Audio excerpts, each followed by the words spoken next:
Welcome, everybody, to the Breachers VRML Season 3 EU Final Four. My name is Nightfire with two E's. I'm joined by my co-caster, Gibular Bob, into today's journey into the best of the best for the European region in the video game of Breachers. Bob, how are you feeling today?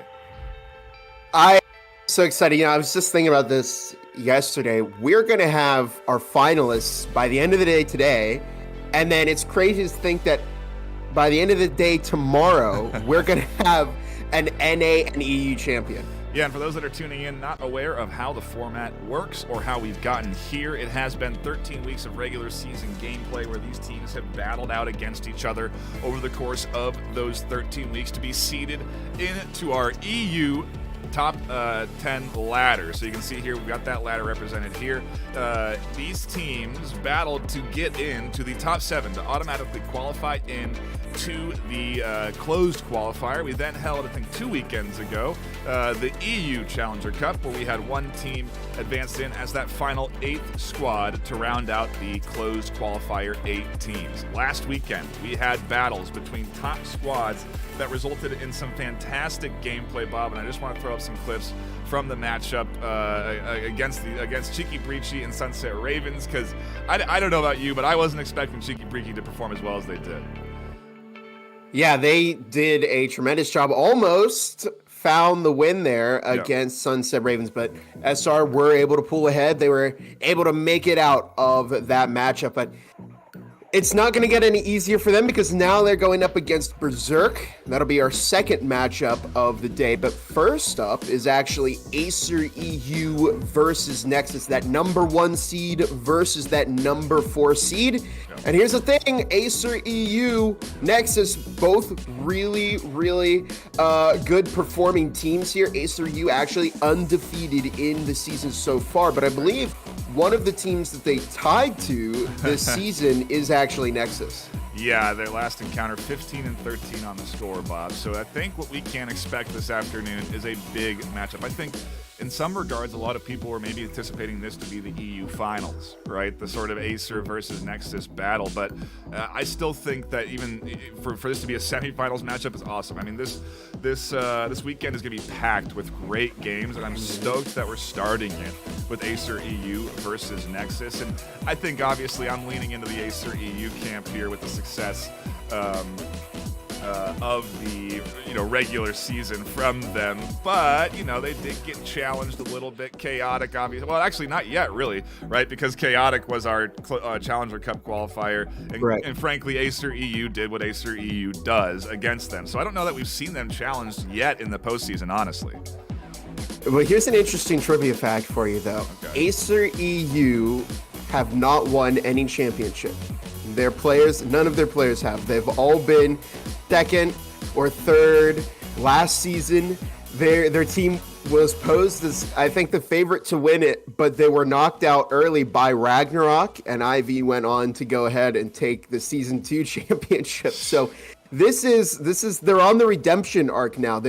Is this finally the season where Acer EU are going to come out on top? That's what I'm asking. And that's what we're going to find out in our first matchup of today. Today we do have I didn't get through explaining everything, but today we do have two matchups to be played out. We have the final 4. So obviously we had our top 8 last weekend, and now we have 4 teams left to battle it out. The loser here is knocked down into that bronze battle tomorrow, Bob. The winner moves on, guaranteeing themselves into $400 in cash at second place with a chance at $1,000 at first place. So there's some prize money on the line. We got to factor that in to the equation this afternoon, and maybe that's going to be a tipping point for Nexus to potentially beat Acer EU for the first time all season. We will find out soon. Our second matchup, though, of the day is also one, obviously, we're pretty excited about, right? Berserk and Sunset Ravens. I want to get your thoughts on Sunset Ravens, their performance, and how you think they're going to go up against Berserk this afternoon. Yeah, like we mentioned a little bit earlier, they had a tougher time against Cheeky Breachy last weekend. But here's the thing. I mean, Sunset Ravens are not a team that's going to give up. They're very determined.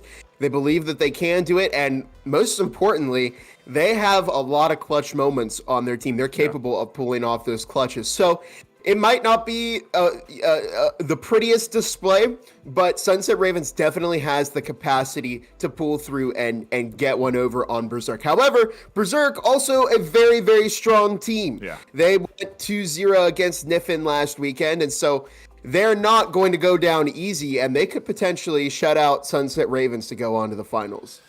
It's going to be an interesting series, to say the least, and I'm looking forward to this one in particular to see if that number 2 seed can overcome the challenge that Sunset Ravens is going to present to them. Berserk, last time they battled, scoreline was 14-8 in favor of Berserk, but I think Sunset Ravens got really, warmed up with that Shikibarishi fight, right? I mean, in comparison, again, you look at Acer versus Chaotic, they kind of dominated their way through. Berserk versus Niffin in a similar way. Berserk really kind of rolled through that series. So I don't know if Acer and Berserk are really warmed up and ready for what is going to be coming their way in the postseason. And I gotta wonder if that prize pool is going to be an impact on this matchup as well. These two teams ranked seeded second and third. Obviously no stranger to playing at a high tier, but this is maybe some of the only time they're really playing this game for prize money. Yeah, quite as well. $1,000 in cash on top of some hardware as well. It's not chump change that they're playing for. So this is kind of that final stage before you get into the money that right. It's going to hurt for whichever team that loses, because they're going to be like right at the door, and then it's going to be closed out on them at the last second. So both teams are going to bring it with such ferocity, and I'm excited. I'm waiting to get into the matches here. Yeah, we are about 20 so minutes away from map number 1 of the Acer versus Nexus battle unfolding before us. It's Acer's last chance, Bob, because, man, NA was crazy, and we might as well mention it now. We do have NA series after this one as well. We've got a wild card of a North American region, quite frankly, one that I don't think anyone could have predicted or would have predicted would be the case this season. Both F3 and Acer, our last season contenders, are gone and eliminated out of the top during the top 8. So that's later today. Starts at, I think, 3 p.m. PST. Is that right? I believe, and then 6 p.m. Eastern. Okay. We'll double check those times and get to you on them in a second here. It is. Yeah, it's going to be 1:30 p.m. Yeah, 1:30 p.m. PST, 4:30 p.m. Eastern. EST. Got it. Okay. A little mix up on my end there, but do be ready for that. Obviously, be ready for Acer EU Nexus, and get ready for an exclusive town hall format of an interview. Gibular Bob sat down with as many captains as they could gather from the Final Four to chat about these upcoming series, and it's an awesome format. We're gonna probably have to do more of it. Hats off to you, Bob, for going through with that and chatting with them. Anything to say before we dive into this? Just a big shout out to all the captains who participated in, and it was an experimental format, but it turned out really, really well. I hope you all enjoyed it as much as I did, as much as the captains did, and I'm ready for the matchups. Good luck to everybody. Good luck to everybody. Here we go into our exclusive interview, and then right into map 1 of Acer EU and Nexus. Don't go anywhere. An aggressive angle on the corner, and they catch Grandma. They catch a second and a third. A triple for Mario. Forward. As Adam might catch Murside, no! Dividends with it, finding the second kill they need. Adam right here fighting, picks up a double, needs to get more, finds the third through the wall. Welcome back, everybody, to the Breachers VRML. I'm your host, Gibular Bob, and today I have with me Jedi Milo from Sunset Ravens, Rise from Acer EU, and Dev Sender representing Berserk. This is our EU press conference. All 3 of these players here are representatives of their team, and they are semifinalists. So congratulations once again for making it through to the next round of the tournament. And we have just a couple of questions for each of you here that are relating to your previous matches that you had this past weekend. So first of all, how you all doing? Why don't we go ahead and have you quickly introduce yourselves one more time for us. We'll start with you, Jedi. I'm Milo, or Jedi Milo. I'm the captain for Sunset Ravens. Rise? My name's Rise. I'm the captain of Acer EU. And yeah, I'm sort of like the IGL, I guess. All right, and Dev Sender? I'm Dev Center, and I'm just a member of Berserk. Awesome. So we'll start with you, Rise, since you had the best score, 14-2 against Chaotic for everybody watching. Now, you were the favorite to win against Chaotic. Did you have any worries heading against them in the matchup there? Well, we kind of expected to win, obviously. Right. I mean, it was a CC winner. Still, they did a very good job. You know, we expressed our congratulations to them before the match, now for the match. But I think the most worrying moment was those first 2 rounds. We lost that first pistol round, and we were like, right, okay, these guys might have something up their sleeve. So, you know, we need to take it as if we're playing any other team in the league. And then I think we went 14 rounds unbeaten after that. So yeah, that was actually my second question here was, you know, after this, because they won the first 2 rounds of that, was there any kind of worrying after you won after they won those first 2 rounds? I mean, deep down, yeah, I was terrified, but I tried to, you know, keep that mask on. I was telling the team, you know, it's the second round. We lost the first round. If we lose this round, it's fine, but we'll just pick it back up again in the 3rd round. And you know, everyone did that exceptionally. I think we had 5 alive after that 3rd round, and from there on, it was just the mental was high, and we just kept winning rounds, which is really, really good. Awesome. Now, Jedi, your match was against Cheeky Breachy. Were you expecting it to be that close? Honestly, based on previous scores and how we'd sort of been playing, not really. I think we did a good job of pulling it back. Well, as I say I sort of had a sore head and shouted at Tony Co to play instead of me, and then went and had like 6 ibuprofens. But like, map 2, not very important. We don't that didn't even happen. The other 2 maps we did perfectly fine on. So I think overall we did quite well. Yeah, definitely. It was I think you were one of the only teams to go into that 3rd map. So but you came back there strong. So congratulations. And moving over to Dev Sender for a moment here. This is your team's first season playing in VRML, and you are already here heading to the semifinals. You know, I got to ask, what do you think has made your team so successful to get to this point? I would say we got a great IGL, which is Jacob. He got us a lot of strats. When we went against Acer or SR, we looked at the VODs, looked how they played, and just kept training against harder and better teams like IVI right now, or Acer, or let's say Nexus. We keep training and then we get better, keep trying new strats, and see what works best for us. Definitely, yeah, and I mean, you're 2 again. Like I can't congratulate you guys enough. This is it's a really big feat to be able to do that. So and stand here with Rise and Milo to establish teams. Now, you turned a lot of heads with your fast plays and coordination there, Dev Sender. Where does your team get that confidence from to just go in and run and gun? I mean, I don't have a straight answer for that. We just have most of our team members, like Nasty, Jacobs, me, Alkin, BeAwares, we just have a lot of gun skill. Then we have our support players, like BeAwares again, or Jacob. Like, we all can play differently, but we also are very good at killing people with guns and fragging. Awesome, yeah. Now, moving back over to Jedi Milo. Ship was kind of that pivotal map in the series, I think, because it was such a good comeback on your defensive half. You know, how were you feeling moving into the second half of that, you know, of that map where it was morale low? You know, what was the team like? Pretty much we were just like, oh, it's defense. We got this. We're not gonna lose this. I think it was a bit of a shock to be down so many rounds, but we sort of knew that we could still pull it back because it wasn't like terrible.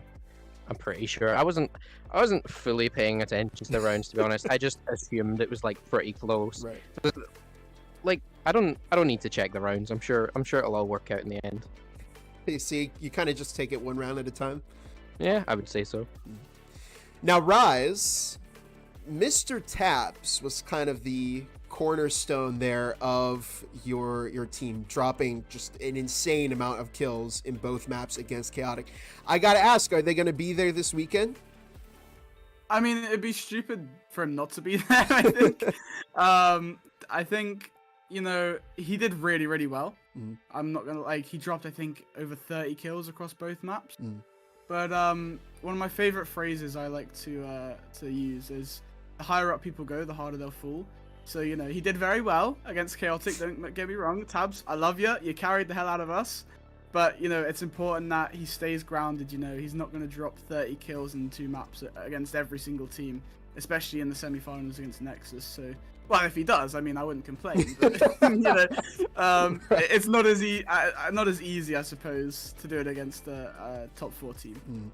Now, I've kind of asked this question to Dev Center, but you're also another team that I see that is really good at just applying overwhelming amounts of pressure on your offense. You're just like in the site, already killing your opponents.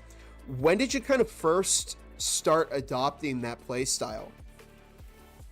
Again, I think it was after those first couple of weeks of the season, like I mentioned in the previous interview before the final started. Right. But especially over these last couple of weeks, we've really been honing in our skills on utility. You know, since the smoke grenades got that update where they deploy as soon as they hit the floor, we were really focusing our skills on that. And all the new the new throwing mechanics, that put a big twist onto our season. So, you know, we try to play together as much as possible. The unspoken chemistry is sort of getting to the levels that I'd want it to be at, especially for postseason. And yeah, the only way we're really doing that is through scrims, practice, trying to keep everyone in good terms, no falling out, and it seems to be working all right. Definitely, yeah. You're kind of on fire right now in the postseason. So, good luck with the rest of it. Now, going back to Milo, I noticed when I was casting your team that there were some rounds where you would buy less utility and you would just invest in some better guns like SMGs or whatnot. Do you regret that more in hindsight? Do you think you should have maybe invested in a bit more utility, or do you think it was worth it to just buy the better guns? I think utility plays a massive role in the game, so realistically we should have been doing it. But as long as we were getting the kills with the guns, sometimes, you know, we're going against the Vezins and stuff, you know, if you have a Spectral, it's always going to cut it, so you might want to just go for an SMG. As long as you're getting the picks and winning, then sometimes it can be the gun, but most of the time, util is probably better. I think a few times wasn't really paying attention and accidentally, I think one of the rounds I like saved like 800 on a last round, and everyone was making fun of me for that. I wasn't really paying attention. Right. Yeah, I was mostly all of damn was me thinking, I wonder if I can get Tonico on. Right. So moving over to Dev Center again, one of the teams you tied against in the regular season was Niffin, and they were actually your first opponent here in the quarterfinals. Did it feel good to kind of knock them out? For us, definitely. We kind of knew how they played after looking what they did in that tie match they did, so we definitely fought differently, played differently against them, because we knew they played either defensive or very aggressive, so we just decided to make new strats against them only. So it felt very good for us. So very kind of like team specific there? Yeah, it's, I mean, some teams you can do the same thing to multiple, some teams it's team specific. It keeps changing from how they play and their play style. Interesting. So they almost made a pretty good comeback against you on Factory once your team moved over to defense. Are there any changes being made to kind of the defensive strategies heading into this weekend? Oh, you'll find out in semifinals. Right. Okay. Yeah, that's fair enough. Okay. Rise, your next opponent is going to be Nexus, and they were actually one of the 2 teams you tied against this season. How do you reckon it's going to go against them? Are you confident going in? Nervous? You know, what's the thought process? Well, it'd definitely be wrong to not be confident. We're very confident. We are, however, missing one of our key players, Zyder, who's for the second season in a row going skiing during semi-finals. So we've had to definitely do a lot of practice without him. And at first, it was a bit shaky. We were getting very close scores and scrims. We maybe should have been winning, but over the last couple of weeks, we've sort of, I think, landed on a roster that I think will work against them. And we're using these last few days just to really get that roster as precise as possible. I mean, you saw in the quarterfinals, we were subbing in as many players as we can because Nexus won't really have a clue who we're going to be playing. They won't know what map we're going to ban. So hopefully we can use that to help us because I think we know what map they're going to ban. I think we know what roster they're going to use, how they're going to play. So I do like our chances. I think we stand a really good chance. Definitely. Now, Milo, Adam was kind of the proprietor of several core kills and clutch plays that kept your team going, especially on ship. They dropped a Vezin triple kill at one point to kind of keep you guys in the fight against Cheeky Breachy. As a captain, what do you think they can attribute their success on an individual level to?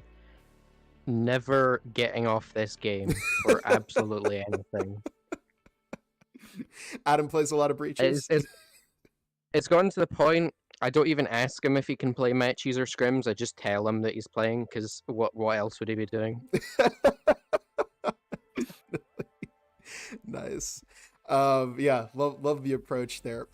Okay, so back to DevSender here. Nasty was the only member of your team to drop double digits in both maps, and they are the captain of your team. So, can you say really quick, what do you think makes them such a great captain? How they made the team with our current co-captain, how he always finds good scrims for us, and Nasty's just a very good player. Right. He swings, he kills. If he doesn't, he won't, and if he does, he kills. He just has great gun skill, and he's done it every single scrim and basically every VRML match. He's our fragger, and we'll keep him like that. Nice. Yeah, I looked through several of my notes and watched back some core plays there. Nasty, very very good on the swing there. So yeah, now moving into kind of our last few questions here, everybody. We'll start with you again, DevSender. Acer EU is kind of looking like the favorite to win this season. And they're also one of two teams to beat your team, Berserk, in Season 3. If circumstances permitted and you found yourself facing each other in the championships, do you think you could realistically beat them? We'll try our best. Okay. Would you be confident going into your matchups there? Your next matchups? Yeah, definitely. I'm only kidding.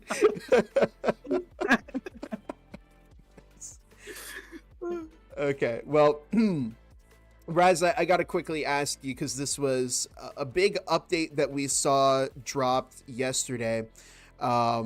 The cloaking device nerf was kind of a major change to the offensive meta in Breachers.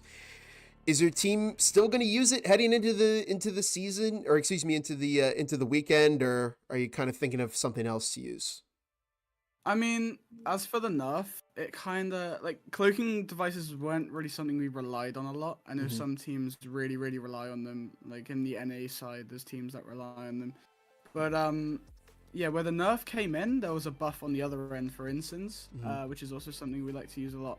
So I think things will probably just about stay the same. The thing that I've more got my eye on is that eco change, where if you lose 2 rounds in a row, you get an extra 300, whereas before you wouldn't get as much money. So it really helps with those. If you're losing a couple rounds, you can't really buy those Vezins.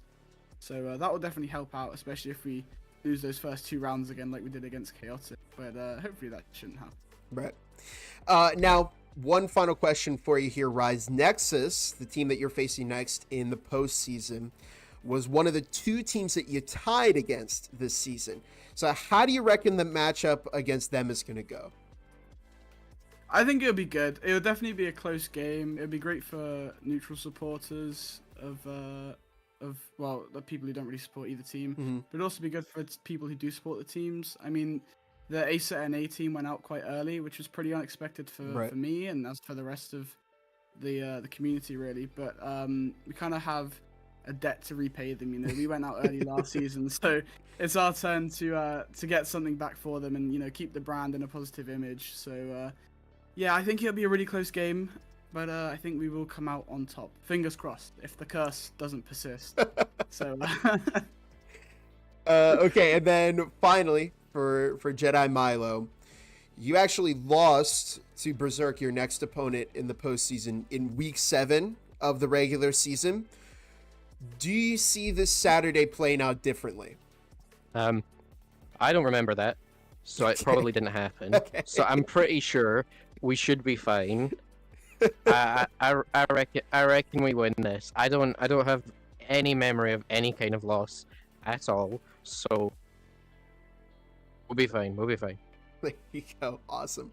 Well, okay, that looks like all of the questions that I had for you. Really quick, big thanks to Jedi Milo, Rise, DevSender, Acer EU, Berserk, and Sunset Ravens for giving us the opportunity to interview them here. This is a brand new format of content, so I appreciate the three of you kind of stepping in and being my lab rats for this. But, you know, if this is successful, I'd love to have you all back on the channel again next season. Here's hoping. But in any case, that is going to do it for us over here at the Breachers VRML. I'm Gibular Bob. This has been the EU post-conference. We'll see you all in the next episode. Have a fantastic rest of your night, everybody.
in what could be the final round here. There's now just 45 seconds. Sleepy finds the kill on Ravens. They did it! They did it!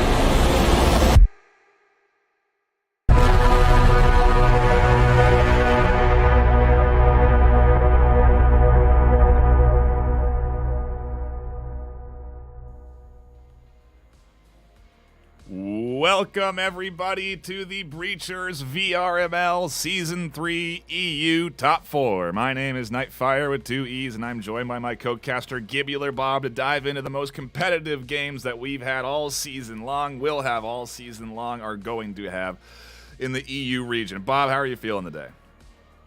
I'm so excited. We talked about this in the pre-show, but this is going to be an intense matchup. Some might think this would be the finals decider. I personally think, and here's the prediction that I'll probably eat my words on later, but I think we might see Acer EU versus Berserk as our two finalist teams. Interesting. Okay. I'm curious to see how we get there, but yeah, I'm seeing some people in chat saying that no matter who comes out on top, Acer EU or Nexus, that Berserk is feeling confident in that they'll win. Yeah, that's interesting. I'm curious to see how that will go myself. But it's number 1 seed versus number 4 seed, Bob. And in the past, Nexus has brought it close, like we said in that pre-show. If there's a squad that is one of 2 teams able to counter Acer EU, maybe it's Nexus this afternoon. Yeah, like we talked about, Acer EU, they tied twice this season. They were never defeated, but they did tie twice. And one of them was against Nexus. So this is a bit of a deciding moment. You know, these teams, their matchup was not settled earlier in the season. Potentially now, we're going to see either Acer or Nexus walk out on top. We will see that, especially because 2 quick things to talk about. Number 1, overtime is on in this postseason. And so once we get to, or if we get to an overtime moment in game, we'll explain how that works. But number 2, the game got a patch earlier this week. True, we're talking about. Thank you for mentioning that. This season, Nightfire, I think, has been I've nicknamed it the season of the change because we have seen so many. The game of Breachers that we had at the start of the season is so different from what we have now. I mean, we've seen a number of really, really good updates. Shout out to Triangle Factory. They've been cooking with every single update. And this one, we did see changes to the incendiary. So now it's going to spread out over the ground a lot more. And it's far more balanced. So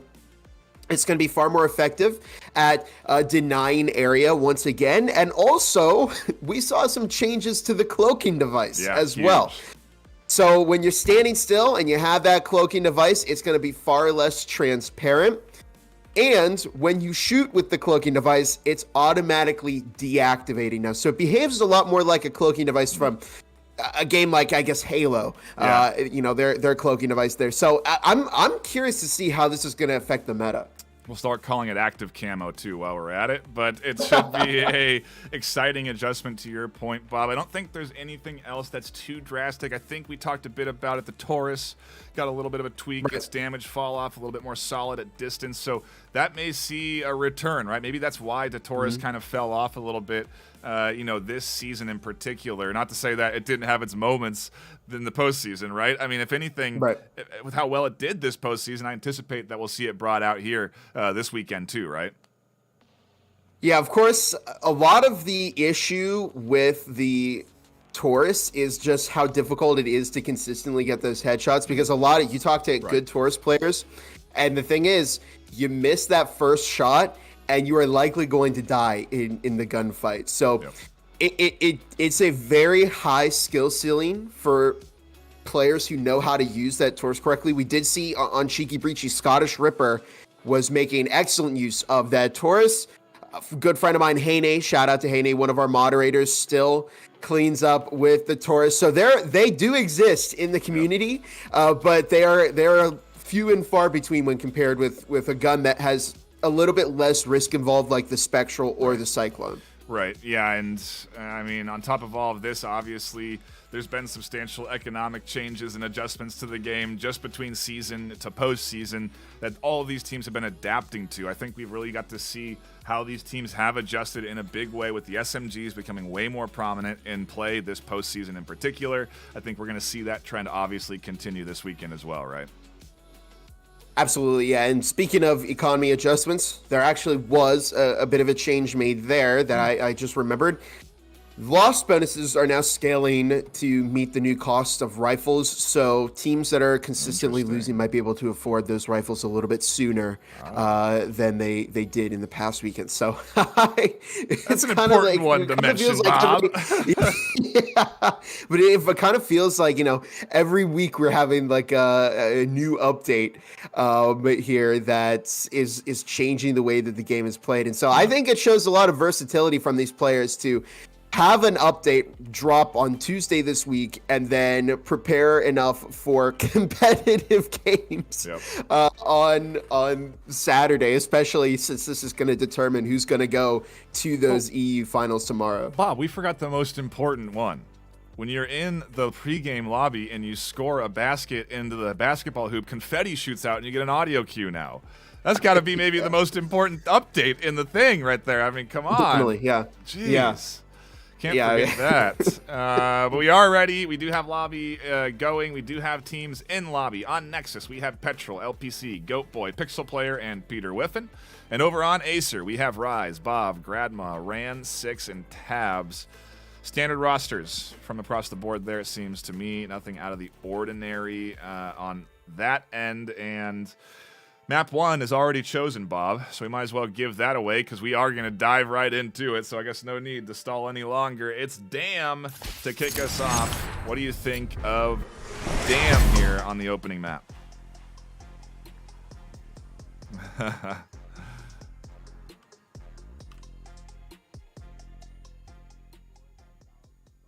Prize pool, and what better map to have it on than Dam? I personally love Dam. It's I think my second favorite map in the game next to Ship. But that could change because next season, hopefully we'll have Maul in the map pool as well. Okay. That'll be really exciting. I love Maul.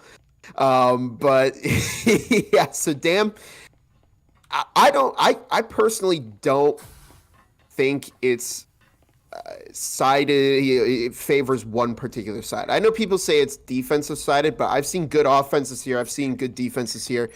And I think there's a lot of potential for either team to really pull ahead early. Don't look at your win rates, Bob. You're not going to be encouraged. Acer with an 80% win rate. Obviously, every one of their win rates is high because they're undefeated. So that's like, again, the stats, do we trust? I don't know. But a 40% win rate on Nexus. This is not their best map. They played it almost about equal in time.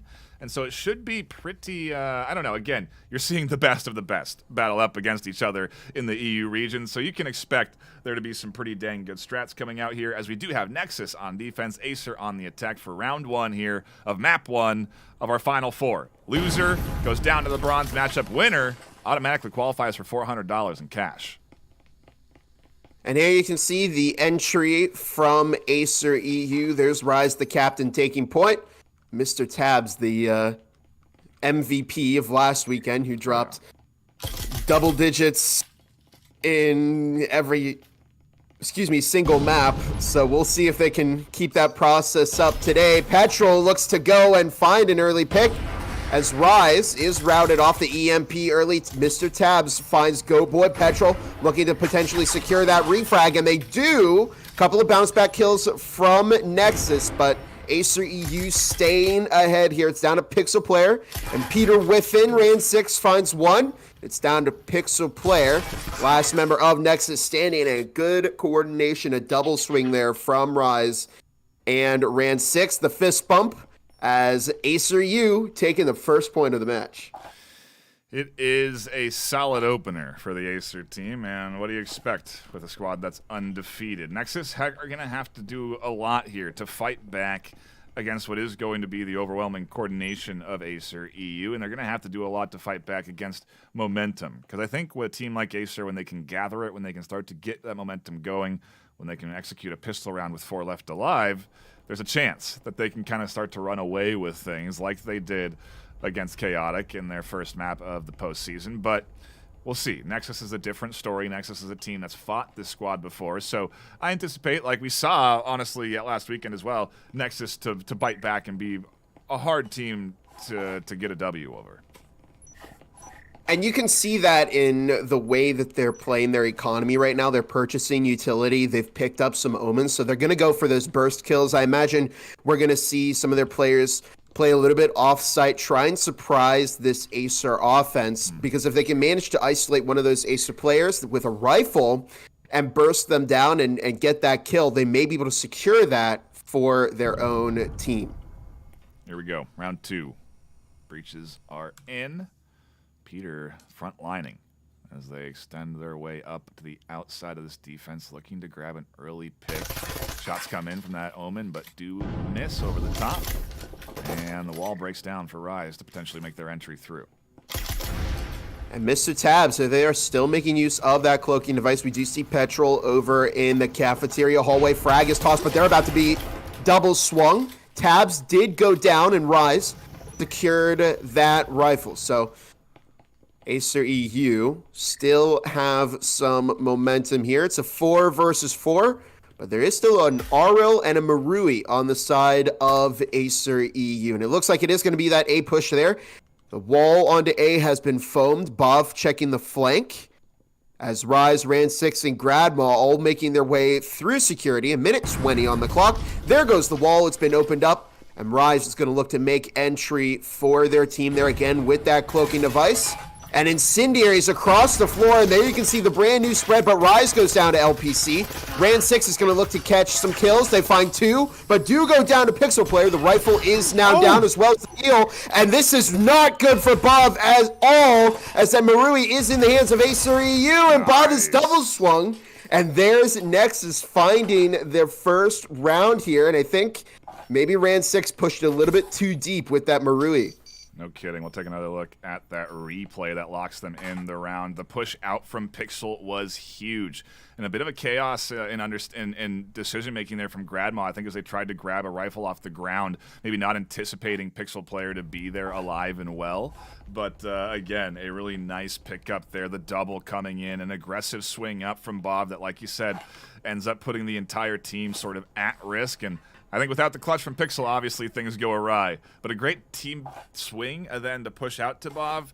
Great coordination. Nexus is clearly locked in. They're going up against their toughest opponent all season, and they're here to play. They've just proven that by winning back their what was, I don't know, what do you call that? A risk round? I don't know what you call that buy after losing sort of round now, but it's an option that you can go into now, right? It's something you couldn't do in the past, but you can see the SMG buys and utility coming in off of a loss obviously helped Nexus grab that round win.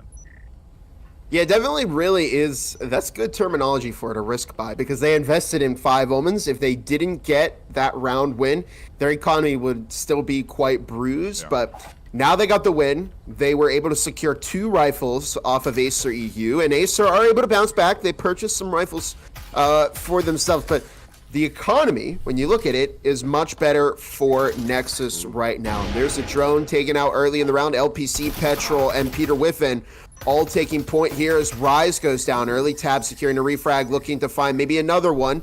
Drone moving in to support the team, and here comes the swing almost from Goat Boy, who's just going to decide, hey, maybe it's not the best idea to play that angle. 2 minutes on the clock. They're outside of Site A, and we're ready for that Acer EU breach. Yep, Tabs will be making their way over on that flanking edge. Gradma has put the foam down on the wall, but the static emitter is going to be a deterrent for them to advance their way up through A. And ideally, it's going to funnel the attacking team into a small lane that is available to work through there, but I do imagine that's what they want to create. They want to create that lane so that they can then swing onto that team and kind of have them into a tight little space of immobility, essentially.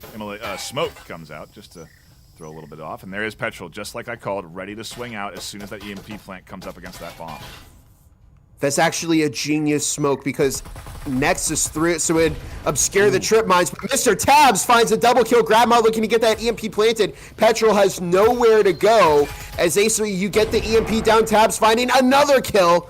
It's up to Petrol here in a 1 versus 3. against Acer EU, and I think Mr. Tabs is just hungry for that kill. Petrol going to secure the Marui and the heal, and maybe the best case scenario here is just to save. I don't think it's worth it to peek when you know that Acer EU are going to be dug in. They're going to be watching the angle that you're playing. Petrol is able to get those 2 heals, and I think Nexus are just going to hunker down and prepare for the next round. But really well played by Acer EU. Yeah, and this is something that we only really see, Bob, at the ultra competitive level when, quite frankly, money's on the line. It's an eco coming in from Nexus, coming in from Petrol. You don't see this in your standard. I mean, you do sometimes, but it's an indicator that these teams are locked in, and they're going to, every dollar matters because, quite frankly, they only have 3 maps to play out this weekend, today, or I guess just today. Tomorrow they'll either advance or go to the third place match, but they only got 3 maps to play today. And so, like, if they have strategies that they've saved or are saving for postseason, now's when we're going to see them brought out, I think. Yeah, and remember, to that point, that these teams are going to be fighting ferociously for this win because they're not in the money yet. Yeah. If you win this, you're in the money. You get that second place prize of $400 and then some extra hardware all on top of that provided by HyperX. But not for EU. That's an not for EU. Excuse me. Sorry. But there's still this cash though. You're still not quite there. Yep. Over in EU yet. So it's going to be, you have a very limited amount of time to secure a good foothold against your team. So far, Acer EU looking a little bit better maybe, but they are still only 1 round ahead. Nexus able to get some rifles. So you can see the little loss bonus is allowing them to stay in this game a little bit longer. Bov and Petrol might get into an early gunfight here as Acer EU on the move. We see Peter Whiffen playing offsite. Petrol is offsite. And I'm wondering if maybe Nexus is going to find some early picks here. Yeah, Petrol has to turn and burn on the drone. Tries to push up, swings onto the corner, catches Tabs. Able to drop back after the immolation comes out, and that's going to stall everyone from pushing Petrol. These immolation bobs, they cover so much more ground now. Absolutely, and we could see that it was actually it's on full display right now because you can see just how big. Yeah, I mean it's completely sealing off a big choke point there. Petrol, good positioning here. They may actually catch Bov off guard as they go double back and they find that kill. That's another good pick for Petrol to get in this round. And Acer EU, the drone work was a little bit faulty here as they weren't able to spot Petrol. And now they're down by 2 players with 1:10 to go on the clock. And so there's a lot of pressure here for Acer EU. I honestly think maybe just attack B from the door in the back, because if you try and break down that door blocker, you're going to give off a lot of audio no matter what you do. It looks like Acer EU are going to go and potentially try a switch up here. But thing is, they have to hurry because there's only 50 seconds left on the clock before they lose this round. Yep. A limited time for them to work with here on what is seemingly a pretty sizable rotation that is going to put themselves right into more utility, more defense. Pixel player tucked in. They've already found multi-kills. They're now waiting as an immolation comes out. Zones off entry. And look at how Pixel then adjusts to the only possible route that they could take to push themselves. They tuck in, forcing Rise to either make a commitment out or, I guess, go into Ran 6, who catches a nice pick. Down they go to a nice lean from LPC and Rise. Yeah, the time. Right, trying to push up. 5 seconds. It's going to go the way of Nexus on time, Bob. Yeah, it's just Rise is going to go and look to get that EMP planted, but it is far too late, and they pushed into the smoke. I wouldn't recommend doing that. Nope. Grandma also goes down, and ultimately, I think that just was a bit of a misplay there from Acer EU, because they burned so much time. When you're in that scenario, you only have 30 seconds left on the clock to make that push. You just have to commit. That's why it's important when you're on offense, that time management. We used to have 3-minute rounds in breachers, and so if we did have that extra 30 seconds, Acer, you probably could have won that because they could have dissected the Nexus defense a little bit more, but we don't have that anymore. It's another change that happened in this season, and it's really hurt the offense if you spend too much time waiting, and that's a good thing for the balancing of the game because offense can't just take forever to make a push now. You have to commit to something at some point, and that's exactly what we saw there. We didn't see Acer commit to that push fast enough, and ultimately they lost that round. And a few minutes before we dive into our second to last round of the half, a quick gander at the scoreboard as you see some leaders there, and Petrol and Ran 6 both with 5 kills apiece on both sides. Oh, tabs. Oh, no. That was brutal from Petrol there. They caught them as they were adjusting the headset. There's Rise on the refrag as LPC looked to take out Rise. And it was a decent frag. There's another incendiary toss, and I think LPC was able to recover. No, they weren't able to get the rifle or the utility off of Rise's body, so that's not ideal for Nexus. But they did take out Mr. Tabs, who is one of the top frags for Acer EU right now. So it's going to slow their team down a little bit more. But Petrol has been making some pretty great roaming offsite plays here. Minute 40 on the clock as Ran 6 primes the frag, looking to toss it into the back of the site. There it goes, incendiary. Tossed in response by Acer EU, and it's just the floor is lava. Look at how big that area is now. Minute 25 on the clock as we're waiting for Acer EU to push in. These immolations going to be the MVP or maybe the demise of teams because they're going to estimate how much that immolation is going to do for them. But with a little bit of a draw coming in from Bob to the other side, and Nexus have suspected that it's maybe a rotation, so they almost for a brief moment invest too much over onto that Bob push, but now here comes the A push in, the final bit of utility getting utilized. An immolation comes out on defense. The static emitter a real problem if they want to enter into site, and now the immolation slowed them down, so the smoke on the backside is not going to be effective in denying them vision because the immolation is going to buy them the time, and now as it goes down, Gradma tries to poke through the smoke, but there's another audio transmitter, so all of this utility really impacting Acer and their ability to push in. And Rise almost gets caught. Gradma finding Peter within, and Nexus may have just gotten baited a little bit. Gradma finds their second kill. LPC finds their second, but there's Rise on the refrag, and it's now a 1v1. And suddenly, it's looking a little bit more doable for Rise here, but Pixel Player there in Connector. Rise is going to tap that EMP. It's now planted. 45 seconds left on the clock before that bomb is defused. It's between Rise and Pixel Player for the clutch scenario to put one team ahead, and Pixel Player with the flick on the Rise. And there you have it. Nexus take their win. They'll get that 3-2 lead over Acer EU, and what a tremendous comeback it was there for Acer, but just fizzled out at the last second, and Pixel Player had the health advantage, and they're gonna gritty on over to Site B as Nexus take the lead.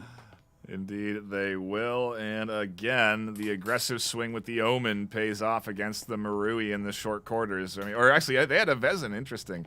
I thought they were holding on.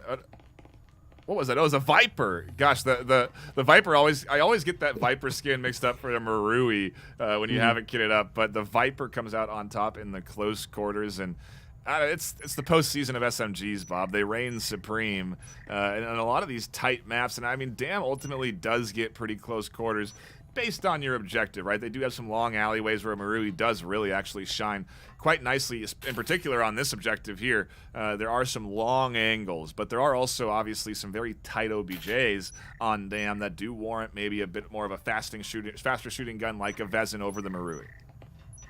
Yeah, that's the thing with the big meta change update that we got this season, is that some people think that it just made the Marui superior to the Vezin in all scenarios. That's not true. It actually made it so that you have to differentiate when to use a Vezin and when to use a Marui, because it's situational. The Vezin, much better in that medium to close range environment. and the Marui much better in medium to longer range environments. So on a floor like Turbine here, you're going to see a lot more Marui players be effective because it just has that range advantage for the back of the site here. But that's not to say that the Vezin is completely useless, because it also has its moments on this map as well. That's why I like Dam a lot, because you get a good mix of the angles. But in any case, here we are, round 6, the halftime round. After this, we'll see if Acer EU can bring it back on the defense. But there's a smoke tossed. Peter Whiffen finds the kill onto Ran 6 as Bob looking to get that EMP planted. They pick up a lot of damage from that frag as Rise finding LPC. 4 versus 4. Petrol catching Bob in the fire. Grandma gets Pixel Player in the meantime. And there's pressure here for Nexus as Tabs finds the kill onto Peter Whiffen. And we're in a 2 versus 3. It's up to Goat Boy and Petrol. Goat Boy looking to push. Grandma finds one. Goat Boy finds the other.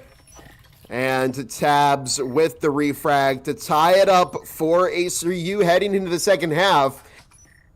It's already so close between these teams. That was real interesting because the Immolation, they got the kill, but it was after the plant. So it actually ends up then, I think, in my opinion, hurting the Nexus defense because they don't have the ability to push up to that bomb and get control of the area by their own Immolation nade. So, you know, the high-level risk-reward factor calculations that you have to take are immense at this stage, and you only have so much time, 2.5 minutes around. But these little tiny mistakes end up buying key moments in time and forcing moves that Acer is able to then predict and accurately counter. So a nice tie-up here at the end of the day. And Bob, I'll just say it right now. I think we're headed to a 6-6 map 1 at this stage, and we're going to go to a tiebreaker. Oh. Interesting prediction there. But yeah, I mean, we're on pace for it. Right now we're tied heading into the second half. Yep. And it's all going to be, I mean, we haven't seen Nexus's offense yet. Maybe they were hiding incredible offense here. But yeah, with how close it's been, I wouldn't be surprised if we had 6-6 into the overtime round for map number 1 here. It'd certainly be a great way to kick off our semifinals. Pixel Player making entry for their team with that EMP. I'd be afraid that they might get picked early and drop that, but no fear over here on this Nexus team as Goat Boy is still droning the push, making his way over to Site B. Pixel Player is still getting aggressive. Rise and Bov both in Site B. Peter Whiffen finding the kill onto Tabs.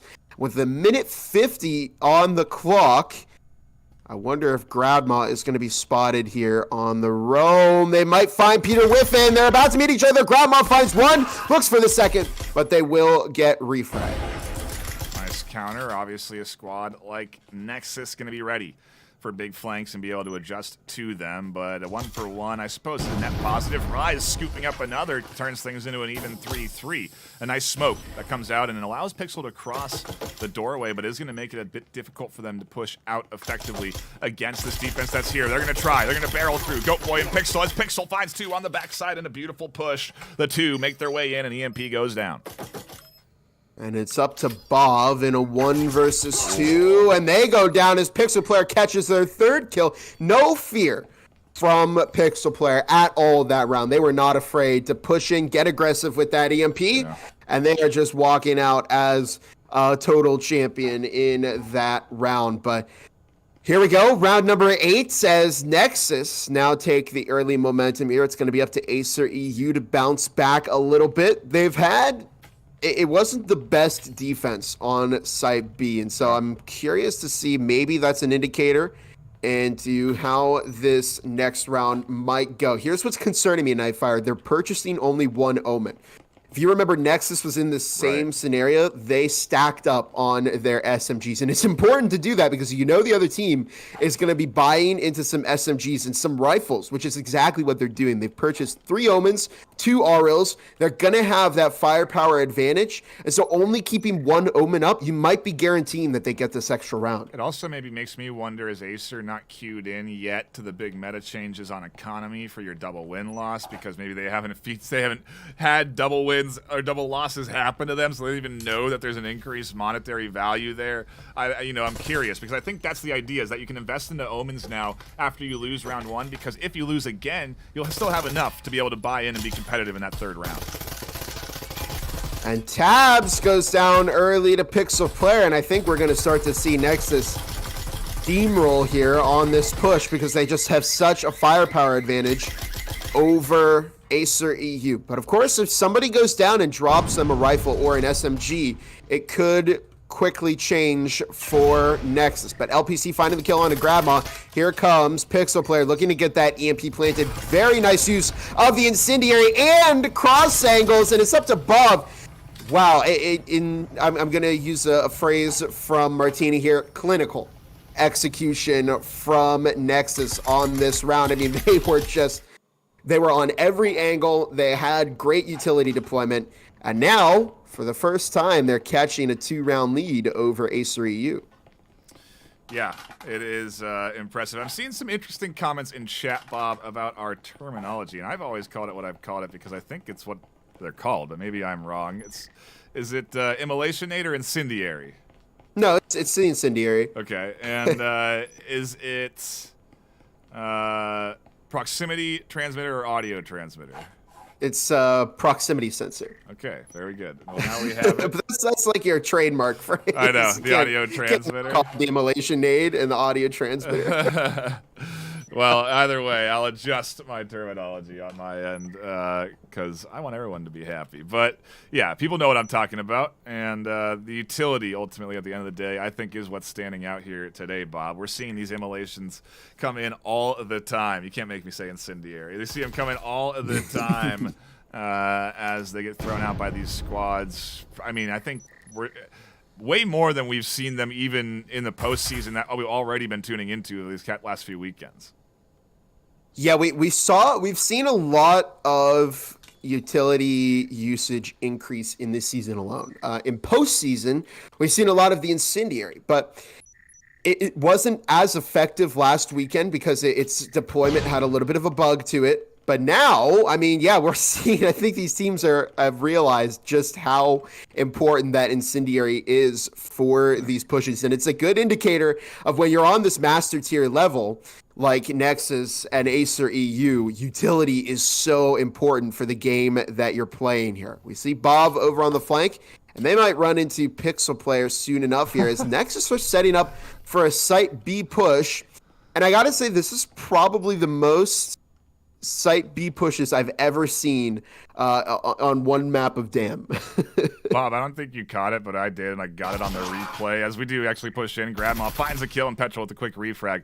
But both Petrol and Peter Whiff, and Peter almost threw a nade. It was prime, dropped down, and Petrol picked it up and grabbed it and gave it to his teammate in time. So that could have been disaster. As a nice simulation comes out and a refrag to keep things even, 3-3. But the push is on from Nexus as Goatboy oversees the EMP going down. Rise tries to toss a nade, and on the corner, Rise goes down in a 1-for-1. Petrol holding the backside, and a nice bit of teamwork and defense. A big kill from Goatboy on the Bob on the flank, and it's all up to Tabs alone in a 1v2 retake. Do or die for Mr. Tabs here. It's going to be match point for Nexus if Acer EU can't get this round. They're going to be in a lot of trouble. Mr. Tabs looking for Petrol. They're going to tap that EMP, bait out some of the audio. Goatboy is going to have to swing there as Mr. Tabs looks for the kill, but they're getting pinched from two angles. Petrol is there and not letting Mr. Tabs take that pick.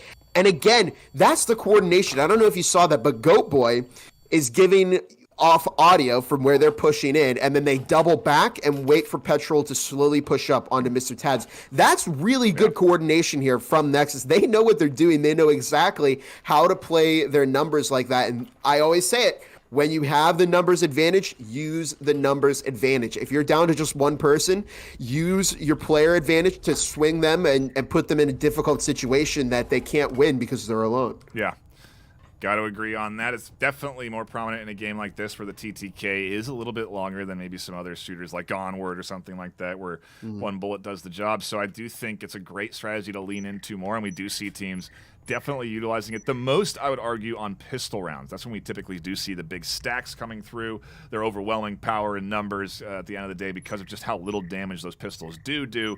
And it's I don't know. We're into it, Bob, and we are now into what could be the last round of map 1. I really was sitting here thinking when Acer started with that pistol round opener, 4 left alive, I was like, oh, here we go.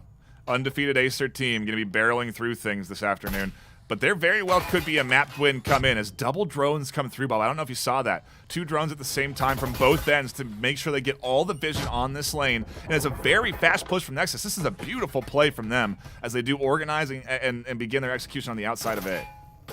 This entire second half, Nexus has had so much speed on their offensive pushes, and you can see that's even apparent with this one as well as Gradma over in the corner. They're going to get caught by Pixel Player. This is just not a safe angle to be playing there. Smoke tossed over to the door as LPC looking for some damage, but doesn't find any. And we're into a 4 versus 5 as Nexus looking to again get that EMP planted. This would be big if they get it down. That's a massive success for Nexus, as now there's so much pressure for Acer EU to go in and get that EMP defuse. Pixel Player finding one, Tabs catches a second. Petrol, Pixel Player, and Pixel Player closes it out with a kill onto Rise. They took Petrol with them, but it doesn't even matter as Nexus are your map 1 winners, 7-3. Against Acer EU, they kind of made that look easy. What is going on in the postseason, Bob? Acer on NA gets eliminated in the top 8, and now Acer EU looking to maybe take their first loss all season long if they lose this second map. It's a best-of-3 series here in the Final Four, so there's not really a whole lot of opportunity available to Acer EU to execute on. I think this was Acer's map pick, frankly, because if we look back at our matchup history, Bob, it's a tremendous win rate in comparison to what is arguably Nexus's worst map in the regular season, 45% win rate. They have somehow outdone Acer here. They've locked in, and I mean, well, it's that there's enough highlights to showcase just how coordinated this squad is, just how good they are at working together on the swings and executing on connecting onto their shots, and in particular that multi-kill at the end there coming in. I got the highlight of the near kill from Petrol on the nade drop, and then just another bit of great plays coming in from both teams. Obviously, Acer making this a hard-fought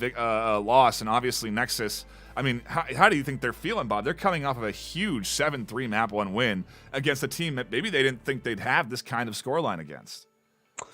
I think they're probably really, really happy with that. It's a good opening. You know, I said this as we got into the second half, and it was kind of just a statement in passing. You know, what if we haven't seen the Nexus offense yet? They could be having they could have a really good offense here, and they did. I don't think they lost a single offensive round.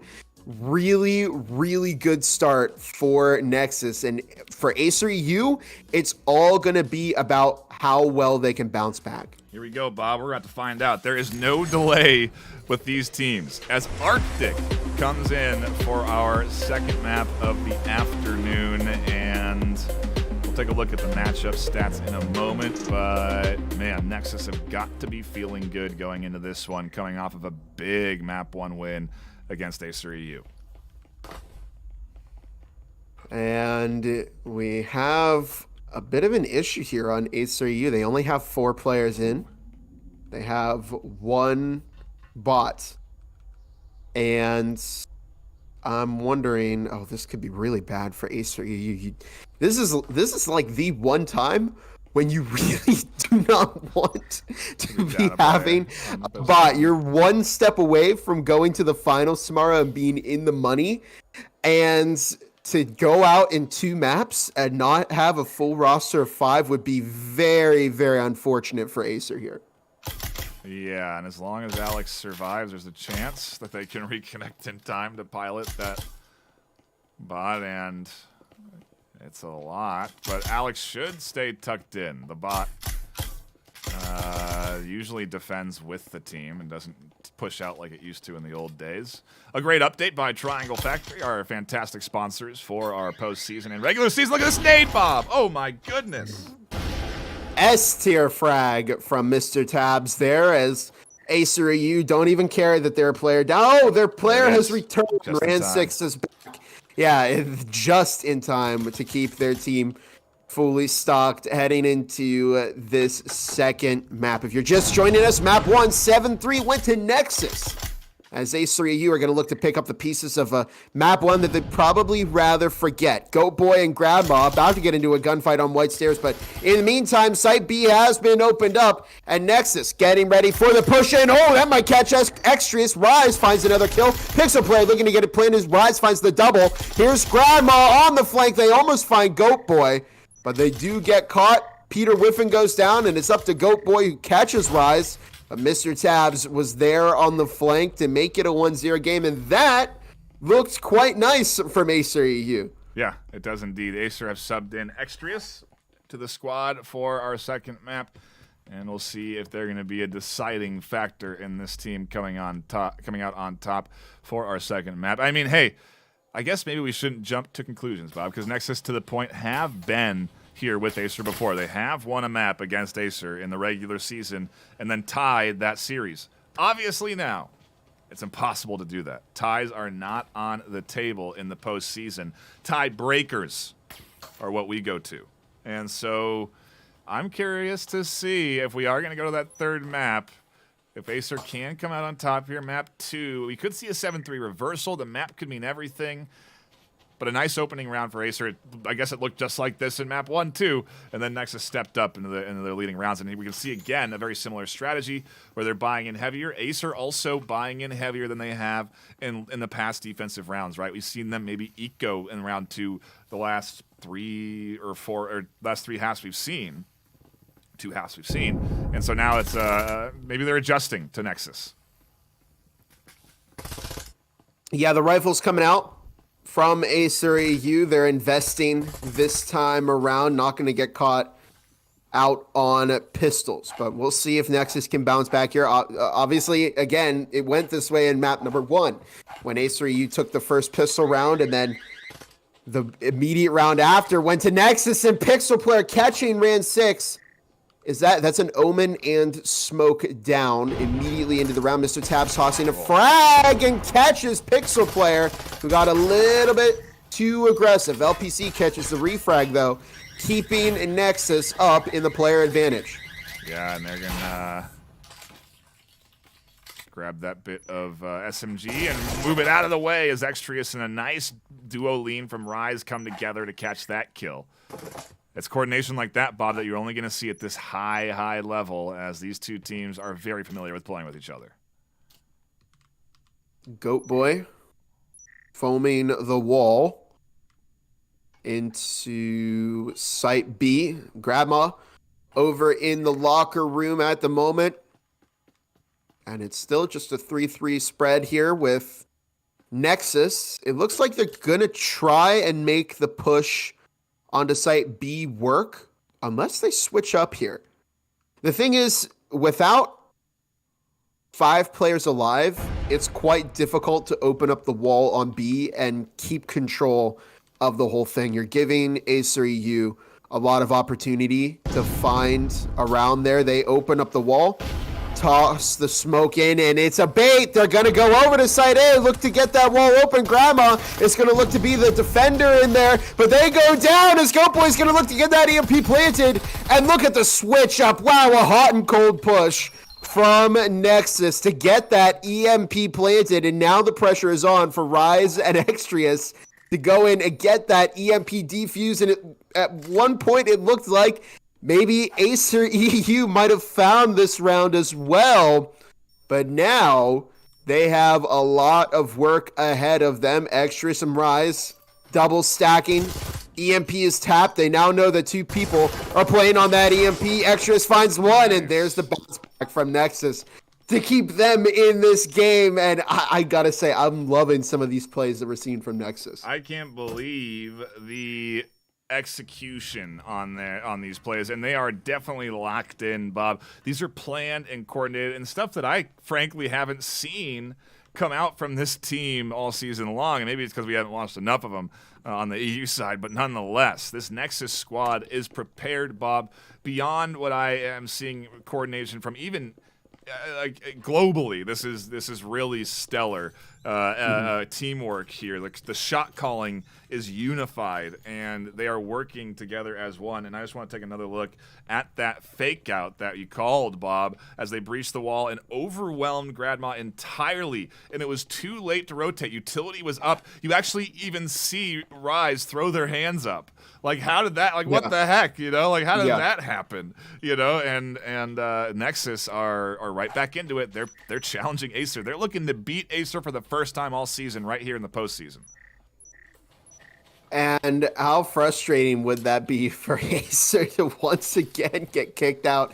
It was on this very round in the previous season that they lost to Ragnarok and exited the postseason without any prize money or shot at the championship. And now Nexus is presenting the same scenario to Acer EU. We're seeing a very solid Nexus performance here. They good bounce back round from them. Oh, have they spotted the trip mines? That's the question. Okay, they have. I thought we might have seen a mass casualty incident from Nexus. Pixel Player picks up a lot of damage there, as they're going to look to get that health back up a little bit, but so far, no one has gone down. The Marui, a real big hitter through the walls. You're seeing it as a tool utilized for specifically wall banging, in a lot of cases just like LPC. Pre-firing as the wall opens up to maximize efficiency, and they catch the kill. A beautiful bit of coordination yet again as Immolation zone off Gradma from peeking. Gradma takes half health trying to get the angle. Extrius has to commit, but they're alone in their efforts, and so it's everyone getting picked off one at a time with great zoning from the utility as Petrol gets the EMP plant. Rise can't get up in time, and now Gradma finally able to peek out, but a little bit too late. And what do you even do here? Gradma was stuck behind the B bomb for 15 seconds on both sides. They had quite literally nowhere to go because of that incendiary placement from Nexus. And so now they're going to look to save that Marui, but another solid round from Nexus here, as they're going to pick up a round win. They're going to keep 4 players alive, and they're going to have 3 rifles, 2 heals in their hand. They have lost pretty much nothing, and they've gained so much in this round. And I really wonder what the mental is like from Acer U at this point, because they're taking a lot of early damage against Nexus here. They are a round up, but the 2 rounds that they have lost have been pretty tough for Acer. No kidding. And take a look at the scoreboard. You'll see that there are a bounty of kills coming in on both sides, honestly. Acer keeping it competitive with Tabs scooping up 4, along with the kill leader on Nexus, Goat Boy picking up 4. But the number 4 seed, Bob, is beating number 1 right now. They are looking to defeat Acer EU for the first time all season. They're leading in their map 2 series deciding map, and they could advance on to a chance at $1,000 in cash against whoever they're going to be playing up against, Berserk or Sunset Ravens, which will be our next series immediately after this. So we do have another best of 3 coming up after Acer, EU, and Nexus, which could be over this map if Nexus have anything to say about it. And they seem to have something to say, as they have a lot of money, a lot of utility, a lot of rifles to play around with here. Acer EU also quite stacked in this round, and this is their big opportunity to turn things around, keep it tied. A loss here could potentially injure them for the rest of the first half. We see Petrol, LPC have made their way over into green. Mr. Tabs out in red hallway. Gradma takes the early momentum, but LPC quickly finds Tabs in response. And we are in a 4 versus 4 with 1:50 to go on the clock. Gradma was looking for Peter Whiffen, but they did not find that kill. Proximity alarm going off, and Acer EU gonna have to dig in and get prepared for that site B push from Nexus. Yeah, foam's down. It's all about planning for Nexus now as they do get set up all around site. Peter going to be tossing foam over here for the other wall, which they'll be looking to breach shortly after cracking open the egg on this side. As they do that, Gradma gets exposed. Immolation Egg getting primed. That frag catches half HP onto Gradma. Big damage done there on their immediate on-site defense, and there's a nice swing from Petrol. Static emitter goes down as Gopla gets Incendiary down, and Rise tucks in with a nice defensive hold with the utility toss.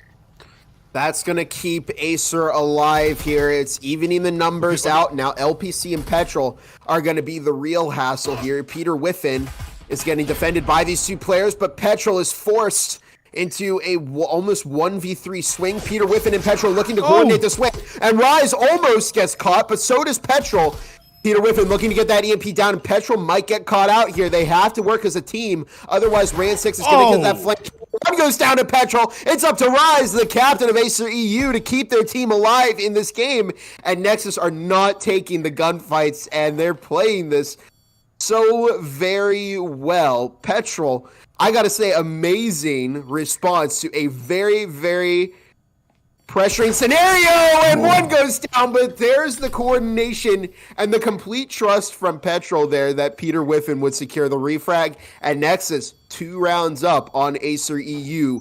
Are we seeing potentially Nexus find the momentum here in the first half? I don't know. This is a tremendous offensive opener for them on Arctic. They are in good form right now, and to your point, they played it so well. Ran6 was on the rotation confident that they were about to hit a 2-kill on the flank. And quite frankly, Petrol nearly pre-fires Ran6 on the push up because they had already engaged them on the flank. They were already aware of it. You could see the ping came in on that corner like, hey, they're coming. You know, we're going to get flanked. Time is limited, so they have to push us. And it was just a great read from Nexus. And I'd love to know what communication is looking like between on these teams and just how much they're talking, because you really only are able to execute at a level that these teams are executing with a lot of comms, a lot of communication, and then processing all of that comms effectively. It takes a really high-skilled player at the end of the day to be able to play at a level that these teams are playing at, and it's why we tune into the postseason. It's why I love doing regular season to lead up to this, because it just hones the edge of everyone's blade to make them the best breachers player they can be, and we get to see it right now. Yeah, from my experience interviewing Nexus, they are a high-energy team, and we're seeing that transfer over into their gameplay here. They are ready. They want this win, and they're playing so aggressive, but they're also so coordinated. So, yeah, I'm also very curious what that communication is like for this Nexus team, because it has been on point so far. Their coordination, whether it's just complete team chemistry or whether somebody's calling it out, what play to make, they've done an amazing job staying in this game against Acer EU. Minute 40 on the clock as Pixel Player opens up the wall into Site B. And now Acer are going to be fighting to keep themselves alive in this series. Oh my goodness! S-tier frag from LPC for a double kill onto Acer EU. Absolute devastation so early into the round. Tabs has a SMG in a dream. They're looking to hope to swing out here and cause some damage. That nade gonna force Tabs out of the corner, but they'll be okay for the moment. Another counter immolation that does good damage onto Pixel. That denies EMP plant as the incendiary spreads, catches that kill. And here comes the counter push from Acer, well executed on so far, but they've only managed to get 1 out of the 4 that are still alive, holding things down. 4 versus 3. Mr. Tabs looking to get aggressive, but they are punished for taking that angle. And Petrol is going to look to finish the progress on the EMP. Acer EU is do or die now. Peter Whiffen finding the kill. Petrol gets swung, and they manage to refrag Rise, but it's up to Mr. Tabs now. They do not have a whole lot of health for this push. Going to tap the EMP, but the moment they do that, Nexus is going to move in. Peter Whiffen now knows exactly where Mr. Tabs is, and they're going to play this very, very smart as Mr. Tabs is just caught there, but they do find Peter Whiffen, and it's now that 1v1. Mr. Tabs was looking to stick there for a moment, but Goat Boy, Time. not having any of that. Mr. Tabs has got to get that EMP defused, and it's now do or die. Oh my goodness! With the gun behind the back, they find the round. No, there wasn't enough time. Oh no, Mr. Tabs. Oh, that's heartbreaking for Acer there. If Tabs was just a second earlier, they would have found the round, but Nexus make it a 4-1 game. Bob, the stress is, you can see it in the hands. It's especially when it comes to EMP defuse. You can't be doing it. You have to stick it. You have to go to hand of a surgeon, you know. And did their hand mess up the EMP? Yeah. Oh no! It looked like they were close. I mean, I don't know how many ticks they had on it, so it could have been 1 or 2 away still. But just getting the tick they were going for seemed to be a little challenging. And ultimately, it starts with the double kill nade toss, right, Bob? A fantastic opening from LPC, utilizing that new throw mechanic to perfectly bounce the nade off the back corner right into 2 defenders, and that starts everything for Nexus right there. Just can't believe that round. I mean, Mr. Tabs, it's got to be really hard to take a loss like that because it was such an amazing kill, and it looked like they were going to get that win to keep their team alive, but it's so unfortunate that Mr. Tabs either didn't have enough time left on the EMP, or if that one little mistake just due to the stress and the pressure caused them to lose that round. But it's all about how well you can reset from that and potentially, find a win here. If you're Acer EU, you got to be taking it round by round. And Mr. Tabs starts off this round particularly well for Acer with a double. Grab makes it a triple onto Nexus. And it's up to Pixel Player and LPC. This is for the 4-2 for Acer EU and the 5-1 from Nexus. I mean, a 5-1 opening half on Arctic would have been insane from Nexus. So I think it's vital Acer at least get 2 points on defense when we swap sides. They've got that ability to really challenge this Nexus team. And I don't know, Bob, I got to wonder, how much is Nexus winning here the fact that they're doing better with the new updates? Is this Acer a little bit uncomfortable in a space where they otherwise are dominant? It could be, but...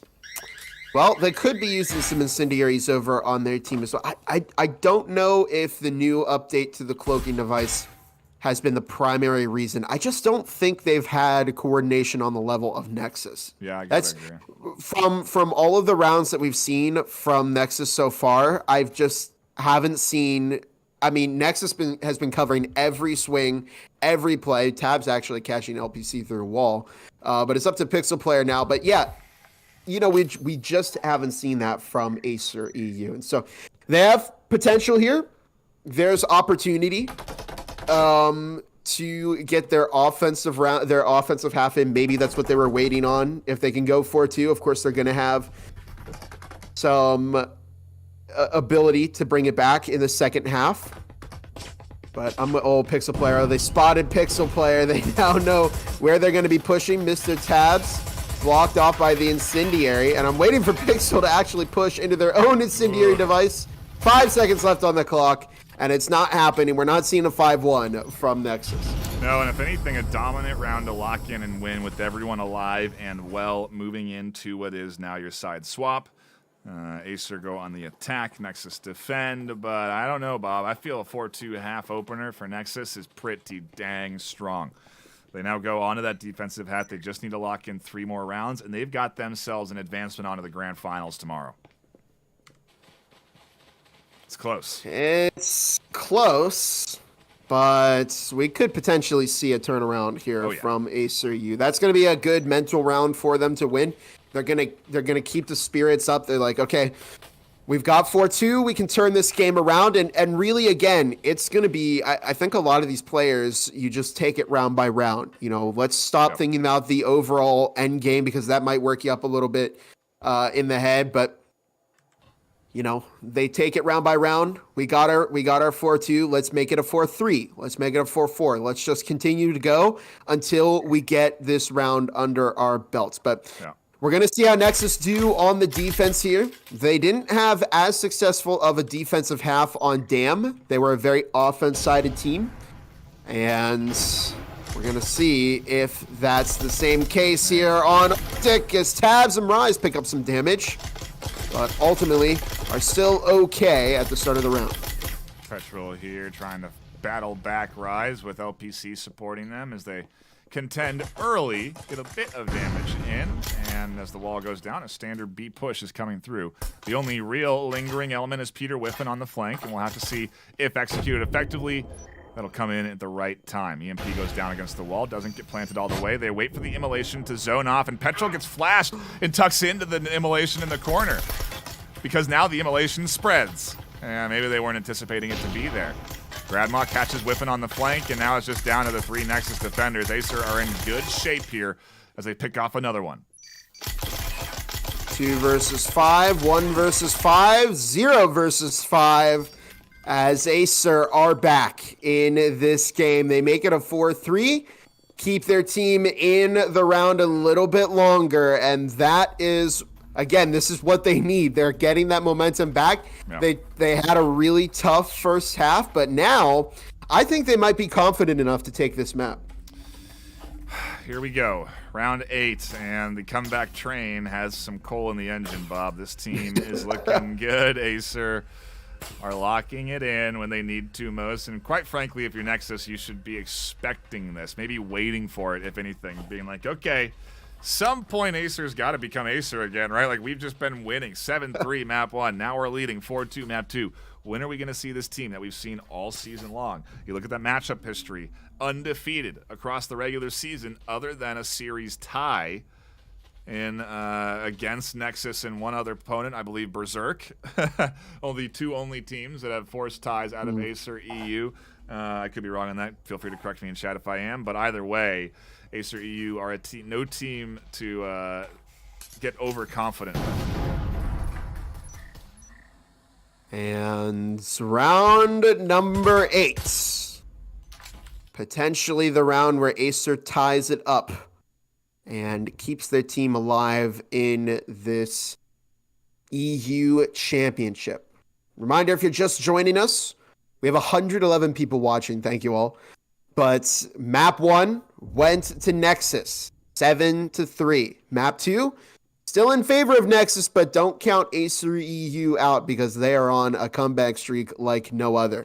We see Peter Whiffen making their way up the stairs, and they find an aggressive first pick onto Gradma, and they are going to be chased by Acer. The relentless Ran 6 is not letting them get away. They had a bounty on Peter Whiffen, and they collected Tabs. In the meantime, finds Pixel Player. 4-2 as Petrol goes down now. And we're seeing a really spread out Nexus defense. Now they're in a 4-2 scenario, and it's not looking the best for this team. Here comes LPC finds Tabs. Yeah, they've rotated around to the other site just like Nexus did to them in round 2 as the 3 alive plant. Ran catches LPC on the rotation, and we're tied up in a flash, Bob. This could be quick. This could be bad news for Nexus. Acer EU are dialing it on the offense, and they're looking like Acer does, coordinated and in sync. Much of what we've seen from Nexus so far this series, and maybe quite frankly not really from. I think they've been struggling. Maybe it's the early picks that have been hitting them. I'm not quite sure what the big element is where Acer are kind of having hard openers, but it's those last 2 rounds they've dominated their way through to now a tie in map 2. Yeah, they've exceeded in just. I think they're kind of realizing now this is what Nexus is doing. They're pushing fast and as a team, right, and they're coordinated, and we just need to watch each other's angles and do the same thing that they're doing, and it's really working out for Acer. We're also seeing maybe a little bit of a too spread out defense from Nexus here. I think they're usually keeping like 2 people on the site, and they have 3 people roaming looking for those early picks. And if you're able to find the pick and get your player back into the site, it's fine. But like we saw with Peter Whiffen last time, they were not able to escape. Ran6 was fast enough to secure an incredible refrag, and here comes the push into server corner. 2 minutes on the clock as Pixel Player finds the kill. Onto Tabs. Rise looking to get that EMP planted, but it's 4 versus 5, and Nexus have the player advantage. Not anymore. Yeah, finally Ran6 scoops up the kill. Goat Boy swings out to their demise. Pixel Player extends up for a double. That catches in a big kill to lock them into a 3-1. Oh, no. And now a round win. Back into the lead they go. A tremendous double kill from Pixel Player to keep their team alive in that round. I mean, well, of course, we did see a good pinch from the rest of Nexus, but Pixel catching 2 players on the same angle with the Omen was exactly what Nexus needed. And that might instill a feeling of dread into Acer here because they're now 1 round. Nexus is now 1 round away from that 6-4 score again, and they could be taking out Acer EU very, very soon here. So it's really going to depend on how much Acer can lock in here. This is do or die for them right now. It's got to be a little bit stressful for Nexus as well. They've been executing really good so far, confidently on map 1 to get that win. But as the reality of winning starts to settle in for them, maybe they start to get a little more nervous. Maybe they start to focus too much on the fact that they're this close. And it's kind of, in a lot of ways, what we call the curse of getting close to that win. In some cases, that 5-1 curse is the best example of it. But it's really at any point that you get close to winning. Do you see some teams sort of struggle to keep it locked in? And that could repeat here with Nexus. Of course, they did find 1 round, but they're not out of the woods. Yeah, and that's exactly like Nightfire said. Some teams take their... Oh, no! Rise almost walked into trip mines. Has nobody noticed that? No. Oh, I'm calling that. That's going to get a kill at some point. Somebody is unfortunately going to walk into it. Okay, Rise found it. Okay, good recovery there from Acer EU. As Rise, good movement, stays out of the frag. There's the second trip mine. It's been baited by Rise, but the Incendiary... Rise, oh my goodness. S-tier Incendiary, Petra and LPC both picking up a lot of damage. In the meantime, too, as we're seeing an artillery battle between these teams, there is a smoke toss now. 1.5 minutes on the clock. And so far, Nexus are still looking a little bit better in this round. Yeah, 5-4 advantage, HP low on Extrius, but they've got health syringe to heal them up, so we should see Extrius getting juiced back up to full health as they swap the nade over to Tabs. And I mean, the comms, I just would have loved to hear it. Give me the nade. Here's the hell. Like, you know, like they have to be calling this stuff out in the middle of the firefight as they do try and coordinate their efforts to push up and get this EMP down. The Incendiary just devastating to any effort to push up, completely slowing them down, but it doesn't stop the headshots as Peter Whiffen doesn't whip. Swings for a kill. LPC over the top finds one, and we're into a 3v2.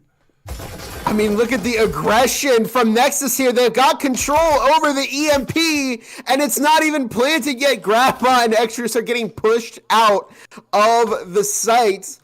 And Extras has a Spectral, Grandma has an Omen, and there's rifles in the hands of Nexus right now. They know that they have the firepower advantage. Extras now goes down. It's up to Grandma to keep their team alive here. Otherwise, Nexus are going to take match point here on map number 2.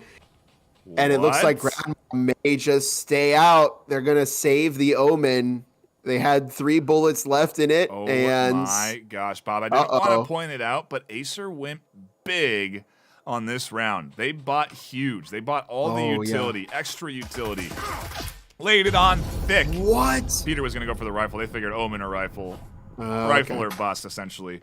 But they laid it on extra thick committing into this round, and they've lost. And so now bringing nothing with them on a limited, consecutive loss budget. It's not going to be the full buy that they want, and it's Nexus in control of economy. Nexus going to series point for this best of 3 to deliver Acer EU their first ever loss all season in the Final 4. That's where we're at right now, Bob, and it's not where I thought we'd be in our second map of the afternoon today. We are now potentially 1 round away from watching Acer EU exit postseason early for the second season in a row. And I think this would be crazy because even Acer NA is out at this point. Yeah, and I mean, Acer as a brand reigns supreme across VRML for maybe over a year plus as a squad. Oh, definitely, yeah. But they have been dethroned across multiple games now, and potentially even in the EU region here in Breachers. NA, they got knocked out in the top 8. They're looking at their opportunities of advancing onto the grand finals squandered right here in this round if they can't lock it in on a suboptimal bye. Into round number 11 we go. Potentially Acer's last hurrah here in the EU postseason. Tabs is going to look to get a little bit aggressive on Red Hallway and try and find Peter Whiffen. The push is going to be on Site B. This is for all the marbles.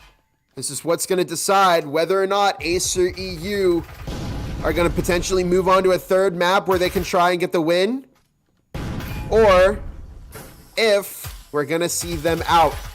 Tabs with a good start. Finds the kill on the Goat Boy. Ran 6 catching one as well. And Nexus are getting blocked out here a little bit.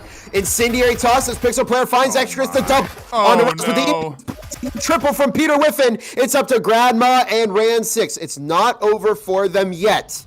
No, it's not. As that EMP has been planted. They just have to survive here long enough to get the win.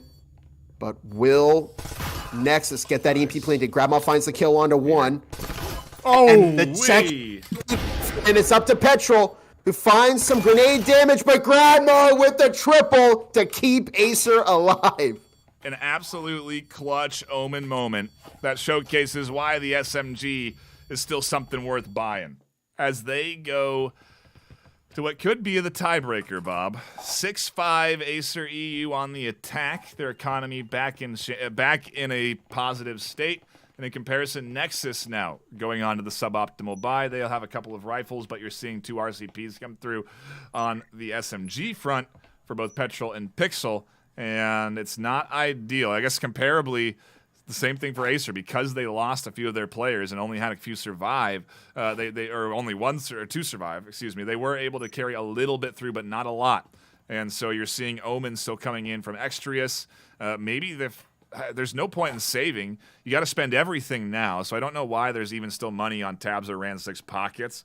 But obviously they don't have enough to get the rifle into Extrius's hands. So it's kind of like a weird spot that they're finding themselves in on the economy here in our last round. If, of course, unless we go to a tiebreaker. Yeah, okay, now we see the util dump as, yeah, there is really no excuse for Acer not buying every single piece of utility because there's potential for them to use it. In any case, now we get into round number 12. This is the final round of the regular game. It's either going to end with Nexus dropping to 7-5.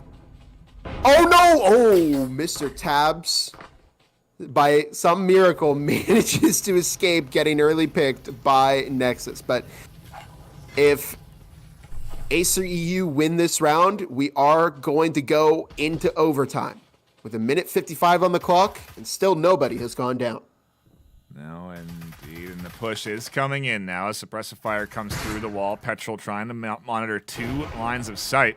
It's all a matter of if they're holding the right angle at the right time, as Petrol kind of directs their attention over to where effectively the rest of Acer is.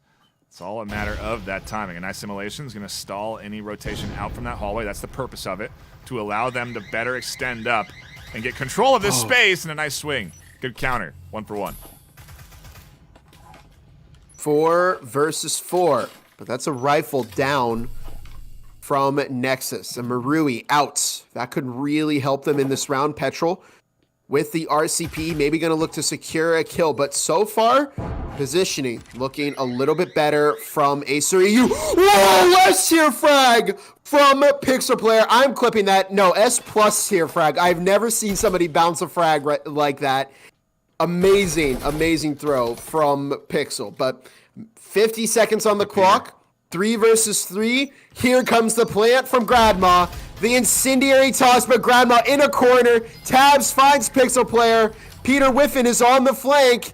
And they may catch Extrius here, but so far, Goat Boy goes down. It's up to Extrius to take out Peter Whiffen.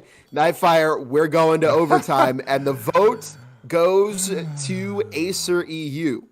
Yeah, the way that overtime works is if you look at the overall scoreline at the top there, you can see that the Nexus squad has 10,000 points, the Acer EU squad has 13,000, and that means that Acer can then pick the side that they want to play for this final tiebreaker round. So they've chosen offense, Bob. They're going to stay on the attack. Obviously, they've had better success there than on the defense so far on Arctic.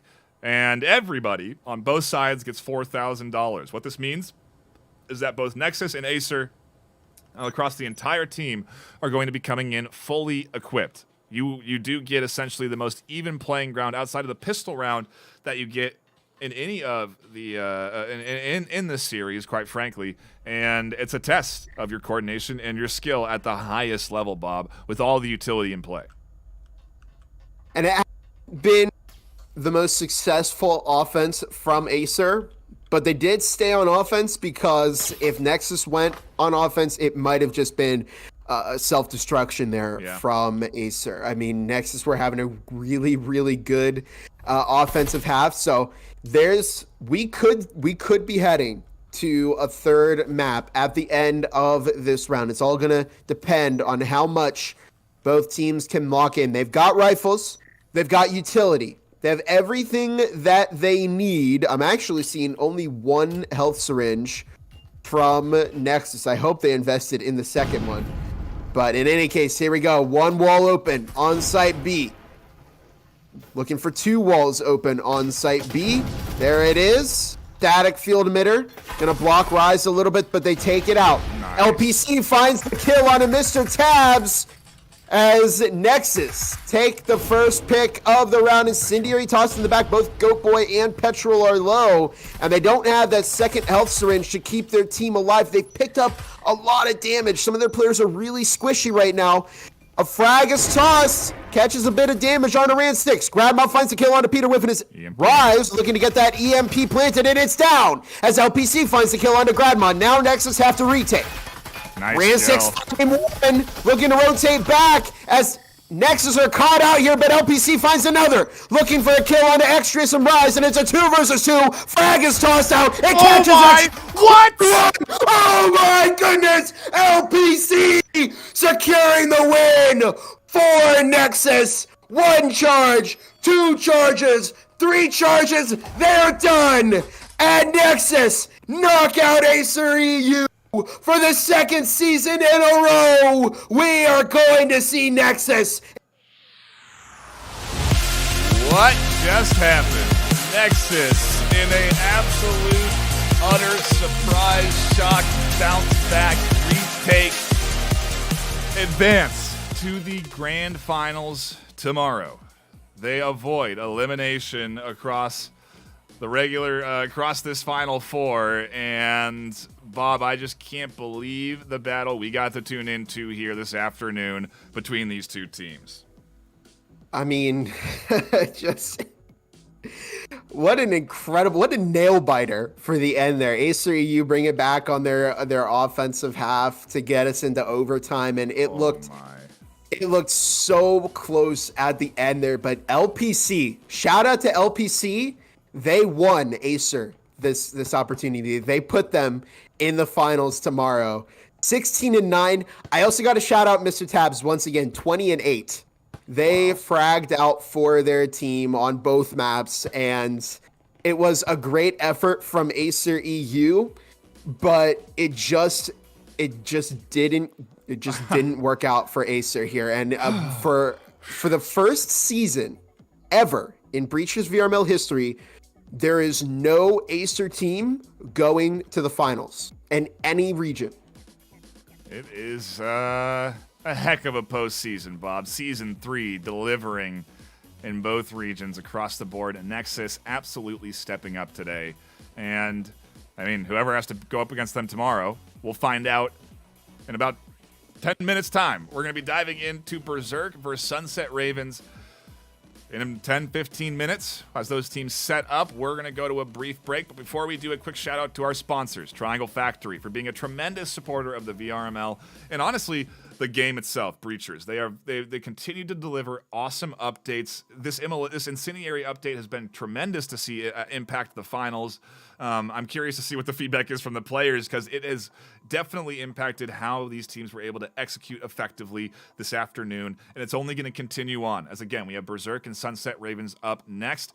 And again, a shout out to Triangle Factory for contributing into the prize pool as well. It's why we have cash on the line on EU and NA regions, because of Triangle Factory. So a big shout out to them. We're obviously also sponsored by Pro2 VR, the best stocks in the game. They currently are selling that VRMLCon 2024 stock that was exclusively debuted at VRMLCon last year. So you can pick that up right now, and that ends up going back to supporting the VRML in a small way too. So it's a win-win in my opinion. We also just launched our top 8 Season 3 EU shirt on Exclaim. We'll be linking that in chat, but do be sure to pick up your Exclaim shirt for Season 3. This season has been historic, so it's definitely one to put into the books and keep some memorabilia for. But we would appreciate that support as well. We're going to go to a brief break, and when we come back, Berserk versus Sunset Ravens. Don't go anywhere. More EU Final Four coming up.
Welcome back, everybody, to the Breachers VRML Season 3 EU Final Four. My name is Nightfire with 2 E's, joined by Gibular Bob. We're back for another best of 3, Bob, coming off of what was maybe the biggest upset of the EU season. It was such a great match to watch on both Dam and Arctic, and what a climactic finish, I mean, to see Acer EU out of the postseason in the same exact spots, it's just got to be gut-wrenching for that team. But at the same time, I mean, Nexus was so locked in. Yep. They did such a great job on both maps. And I feel like they are definitely the more deserving team of that win. They played like an EU finalist. Yep. And so now we're looking to determine who's going to be their opponent for tomorrow, whether it's going to be Sunset Ravens, the Clutch Masters, or if it's going to be Berserk, another really strong EU team that finished number 2 in the standings. Yeah, good records across the regular season. And a reminder for those tuning in that this is the postseason, so we're looking at the team's regular season performance over 12 weeks. You can see Berserk only tied once, only lost twice, and only been playing as a team since this season. Sunset Ravens coming in with a little more history to the roster, right? Playing around since the preseason. Their record, 3 losses, 1 tie, 8 wins, so pretty similar overall. And, I mean, I can't fathom that it would... I mean, it's hard to go up against what is it's amazing battle that we just got to tune into, Bob. But I think this one was going to be the closer of the series this weekend in the Final Four. It depends on Berserk because they're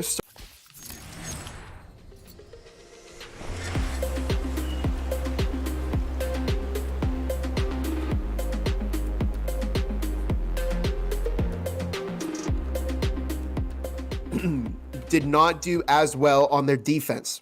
Yeah. However, a week has gone by since then. There's potential for them now to find success on this defensive half. It's all going to come down to how this defense goes for Berserk. But Sunset Ravens have been really locked in all season as well. They're actually also a Pavlov team that participates in Breachers VRML as well. So a lot of questions heading into this matchup, and it's time to start finding some answers to it. As we get to round number 1, Sunset Ravens on the offense, Berserk on that defensive half. We've got Desander, Mac, Mike D10, Adam, and Tonico all on SR, and Berserk has Jacobs, Nasty, Jacob, Devsender, and Alkin. Shout out to Devsender, who was our representative for Berserk in the EU press conference. And here we go in round number 1. We're on Hideout, a pretty familiar map for these players, as Nasty tucks into a tight corner and waits to catch the potentially first kill of the afternoon. Static emitter is identified, drone, and trip mine identified. Nice nade toss that's going to catch Adam out as they try to tuck into the corner. Nasty's going to apply pressure, and they'll get caught out for it. Sander and Mac healthy and getting rid of that static emitter to now push up as a trio. 4 versus 4, incendiary tossed by Sunset Ravens as we see Jacob making their way through Waterfall, and they pick up a lot of damage from Desander. Sunset Ravens looking to make an early splash here, and Mac is going to absolutely collect this kill onto Jacob. Very, very good swing. Devsender upstairs looking to potentially pinch a hatch player, but there is no one up there. Jacobs finding a kill onto Tonico as Desander finds their next kill. And it is a 2 versus 3. 45 seconds left to go before Sunset Ravens take this first round.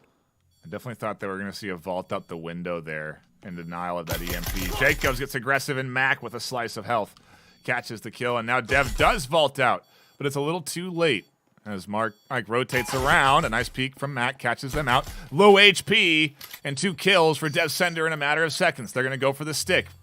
Pros don't fake, but Devsender faked, and Mike's going to buy them more time. They go back to pick up more. as shots connect through, and they're going to have to commit. Mike, with a great bit of defense, catches Sunset Ravens, their first point, Bob, but it is a back and forth. I honestly think that if DevSender didn't fake, they probably would have won that round. You know what we say, pros don't fake. Stick the defuse. You're going to throw off your opponent who's going to expect you to swing out against them. And yeah, now of course it is kind of a hard call to make in that situation, especially because Mike D10 was finding some damage through that half wall. The difference is, though, that DevSender had the majority of their body towards the wall, and so they weren't picking up an insane amount of damage, especially because it's that cyclone and it's going through a partition. So there was potential there for DevSender to pick up that round. But in any case, Berserk don't find that first round. They got close. Sunset Ravens take the lead and are going to look to make an even bigger lead here on Hideout. Indeed they are. We are ready to dive in. A reminder to share the stream with your friends. Bring everybody you can in. Like and subscribe to the channel because there's obviously more to come. We've got NA later today starting at 1:30 p.m. PST, 4:30 Eastern with the pre-show and exclusive NA team captain town hall as well that will be debuting. So a lot to look forward to in the pre-show there. And then obviously our Final Four for North America. Some big games to look forward to there as Jacob takes big damage from an incendiary. And some opening kills connecting for Sunset Ravens, but we're tied 3-3. Mike D10 had cat-like reflexes, saving both them and Adam from dying to a double kill trip from Berserk. And we're into a 3 versus 3 now. Tony Co actually completely flanking this Berserk defense through site A. They're inside, and they're going to pick Jacobs here. 1 kill for Sunset Ravens as another goes down. And it's up to DevSender once again in a 1 versus 3 clutch scenario. The last time they weren't able to quite find the win. They're on full health this time, and they have the Omen. As that EMP gets planted once again. It's up to DevSender to make this a round. Oh, and there goes the hatch, and Tonico finds the kill, makes it 2-0 for Sunset Ravens, and we're looking at a locked-in Sunset Ravens offense. Yeah, and let's take a look at the replay again because you see the coordination coming into effect. As soon as the flank comes through, the wall is broken down, and it leaves Adam to catch the rotation out. It puts DevSender isolated, alone, and into the 1v3 that they then win. So a really good bit of coordination from Sunset Ravens. Let's put them at this point where they're now leading confidently 2-0 on the attack on Hideout. But it's early days. As we do get to our third round, Berserk will invest a little bit into some Omens and an Oral, but it's not comparable to the fully kitted out, well, no, I guess not quite, but 3 Vezins and 2 Omens on the side of Sunset Ravens. As Sunset Ravens investing in that utility. I know the last time they played against Cheeky Breachy and they were on defense, I was getting a little upset with them for not buying a whole lot of it. But it definitely seems like they have realized that it's so important to invest in that utility here. In one potential round away from the EU Championship, you definitely want to be bringing plenty of utility in with you to cover your pushes. But in any case, we see SR pushing into the family room, droning out the family room balcony, looking for some trip mines, which, by the way, Berserk have been placing some pretty nasty trip mines here. No pun intended with nasty. But in any case, 2 minutes on the clock. Mac looking to get that wall foamed, heading over into Site A. And we're going to see what kind of response Berserk has for Sunset Ravens. Just waiting and timing. SR have been coordinated in their efforts. Look at this. As soon as this wall goes down, there's a smoke. There's nades in the back. Mike catches a headshot. That nade does half HP onto 2 as Nasty and Elkin get chunked down. Jake goes with a sliver of HP. And Berserk are weak on defense again. And as the confident push comes through, chip damage back onto Sunset Ravens is nice. And DevSender is going to have to send this push and hopefully lock in a couple of picks. And poor Mac just got put into the furnace as they're trying to plant the EMP, but it doesn't matter as it's a good bounce back from Sunset Ravens. The EMP has been planted. It's now down to Nasty and Ulkin. Nasty catching one, looking to make it a second kill potentially, but Desander and Toniko are playing a pretty good team angle here. Alkin looking to potentially go down early and give Nasty the opportunity to push out and get a refrag. Nasty finds the Vezin, trading out the Ariel, and now has some one-shot potential. Alkin goes down, Nasty finds one, but beautifully executed by SR to keep their team ahead with a hat trick of wins. And it's just a massive positioning advantage there from SR. Shout out to everyone tuning in and stopping by. We do appreciate you all hanging out here.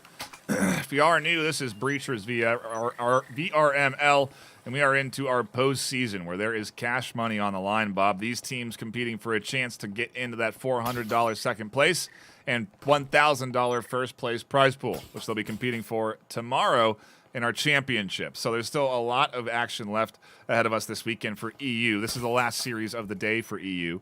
Obviously today we have North America later. That's 1:30 p.m. at PST, 4:30 Eastern. And so it's just a lot of postseason action with money on the line. These teams are playing this game in VR, virtual reality, if you don't know. And it's, well, one of our favorites, Bob. I would love tuning in to this game when it's played at this level because you really get to see coordination shine. And it's why we're seeing Sunset Ravens win these last 3 rounds. They have been on fire so far with their offensive set. I think maybe both teams are going to struggle on defense across this entire series. I think that might be the persistent theme. But we could see, I mean, SR, very strong opening from them. They have the ability to take this all the way and make it a first half lockout so far. Alkin, oh my goodness, Desander with a very nice catch through the wall. And there's a minute 50 on the clock with a 5 versus 4 Berserk, again losing the early momentum to Sunset Ravens. Yeah, the early picks hurt the most. But they are bounce backable. If you can get a refrag, get a nice little nade utility toss, the push coming in pretty confidently from Sunset Ravens, but I don't know, there's a lot of utility on the side of Berserk as they barrel through, find the kills. The nade on the backside catches one. Desander swings for a second. They picked up a multi, but Desander finds Devsender. Jacob scoops up one on the backside. No, as they still struggle in the 1v3. It's going to be a tough retake, and there's the scoop up from Toniko on the swing out. Sunset Ravens, Bob, are locked in. They are, just thinking, Desander, Devsender, Jacobs, a lot of people it's easy to confuse in this matchup. But no, I mean, once again, we're seeing SR getting in, deploying the utility, getting control over the site, and Berserk just have no opportunity to bounce back and push for that site retake. And here's the thing, if they have, they're going to bank on having a really successful offense here. That's what they have to do now to stay in map 1. Right. The thing is, these next 2 rounds need to go to Berserk. You really want to go in with that 4-2 game if that is your strategy. You need to give yourself padding. Now, there's not the potential to go for a tie in this map at the very least, but still, you have to make sure that you're not letting your opponent get the opportunity to right now go 6-0 into the second half. Remember, it's 1st to 7 who wins, so you don't want to have your opponent with a foot in the door to win the first map at the start of the second half. Here we go into the late rounds. Sunset Ravens ride a nice momentum wave here. 4 points in a row on their opening map. Wouldn't it be something to come out 7-0 map 1 and roll into map 2 series map just in control of the back and forth? It'd be such a stark contrast to our last matchup between Nexus and Acer EU, but I don't know. I mean, we've seen Berserk. Berserk has been pretty locked in. All season, they've been locked in against Niffin. I don't think they're going to fade out that easily here. Maybe they just need to sort out some early kinks. Desander finding the kill onto Nasty as Adam pushing out and finds Alkin. And maybe Berserk just need to stick to their sights a little bit more, but there goes the hatch, open up into site B. Oh no, Nightfire, look at this, they're all heading to site A. Sunset Ravens are gonna look to block out Berserk. They have no way to push in. The EMP is getting planted. I don't think they even realize what's happening yet. Maybe now they do, but it is far too late. The EMP is already set, and Sunset Ravens are already dug in. Tony Co is watching the boiler room hatch. They're gonna find Jacobs. But Jacob on the refrag. However, it's a 2 versus 4, and they are only just getting started with the difficulty. Nade comes in. Desander scoops up one. The short peek from Adam finds the second. And Berserk get cut down off of a beautiful swing from Sunset Ravens. And Bob, we're seeing these EU teams that are winning today dominate on shot calling and being in sync. It's something that I can't... If this is how Sunset Ravens are going to play... Can't wait to see how it goes up against Nexus, because Nexus were bringing this similar level of coordination, in my opinion. They were bringing a similar level of shot calling on their rotations and the speed of commitment to those rotations. You know, it's as soon as the person that is in charge says we're rotating, it's something that everyone commits to full force. There's no guessing. There's no second guessing. Well, I don't know. There might not be. No, it's okay. Here we go. Full send. Let's drop into A site and take it with almost no contest. I mean, this is so early on in the season. I watched Sunset Ravens versus Cheeky Breachy. And Cheeky Breachy, again, very solid team. I mean, they put a lot of pressure on Sunset Ravens last weekend, but Cheeky Breachy was, Sunset Ravens was extremely locked in that matchup. And this is the SR that I remember seeing. I mean, they are one round away from locking out Berserk in the first half. This could be such a short first map in this series if SR can win these next 2 rounds. Of course, they still have to win it, though. Right. It's not out of it yet, but they are very close. And right now, if you're SR, the point is to just stay completely locked in, never take your foot off the gas, keep pushing, keep playing aggressive, do exactly what you're doing because it's working against Berserk. Hard to do sometimes to stay in that rhythm, but they're doing it, and they're locked in. We'll see if they can get a final point of the half. Look at how close they are. Mac and Nasty just around the corner. Mac's going to swing. Nasty finds the shotgun kill. Looks for more and can't quite connect on any others, but a 1-for-1. Not too bad, as that nade does big damage to almost the entirety of the Berserk defense.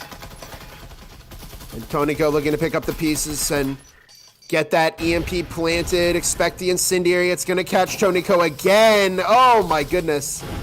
Another great incendiary placed by Berserk, and now they've got numbers advantage.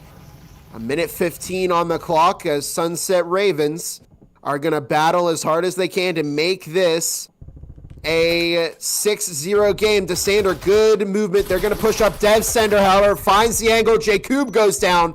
2 versus 3 with a minute left to go on the clock. Mike D10 looking to make the swing. Doesn't find the kill. The EMP is almost done, by the way. They just need one more charge on it. 50 seconds on the clock. Dev Sender gets the healing syringe tossed to them. They're going to get that used and out of the way. And now Mike D10 is going to look to push in. They put Dev Sender right back onto the same health level they were at. And now here comes the push from Berserk. One goes down, 2 goes to Mike D10, who drops a double kill. It's just up to Jacobs to win the 1v2 clutch to prevent the first half lockout from Sunset Ravens. And the timer is ticking down on that EMP. Sunset Ravens getting dug in here. Jacobs looking for the kill. They're looking for Adam, but Adam is hidden. Mike D10 playing off of the window, and Adam catches the kill. First half lockout from Sunset Ravens. And if they win the pistol round on their defensive half, they're taking this first map. It is impressive, to say the least, as Berserk, the number 2 seed, struggle hard against Sunset Ravens right now. Let's go back and look at that entry in, the EMP plant and the back out, the double kill from Mike that locks in the round, essentially. A huge pick from them. Good attention to detail, expecting the swing out after that plant. Maybe it would have been wise to slow roll that push out, but sometimes you want to catch that retreat. That's the goal of sending it like they did on Berserk, is to get the kill onto Mike, but Mike just comes through with the big headshots. And here we are.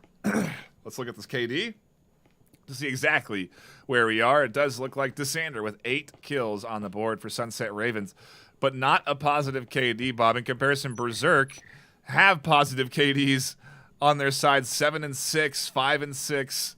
It's very odd to see the is my scoreboard right? No, it's not. Okay, Desander is 8 and 4. No, 8. Yeah, they are 8.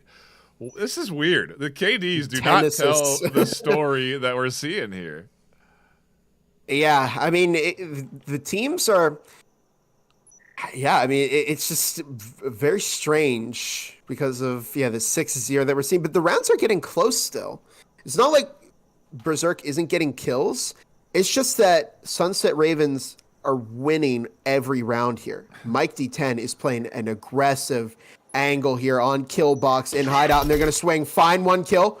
Jacob's tossing the incendiary. They're going to route Mike D10, who finds the double, and it's now up to Nasty, the last player upstairs, to take out Mike D10, get revenge for the rest of their teammate. But look, Jacob, Nasty, both really, really low on health. What is happening to Berserk here? They are just not in this game, and they're 1 round away from getting completely shut out. 7-0. We haven't seen this since last weekend.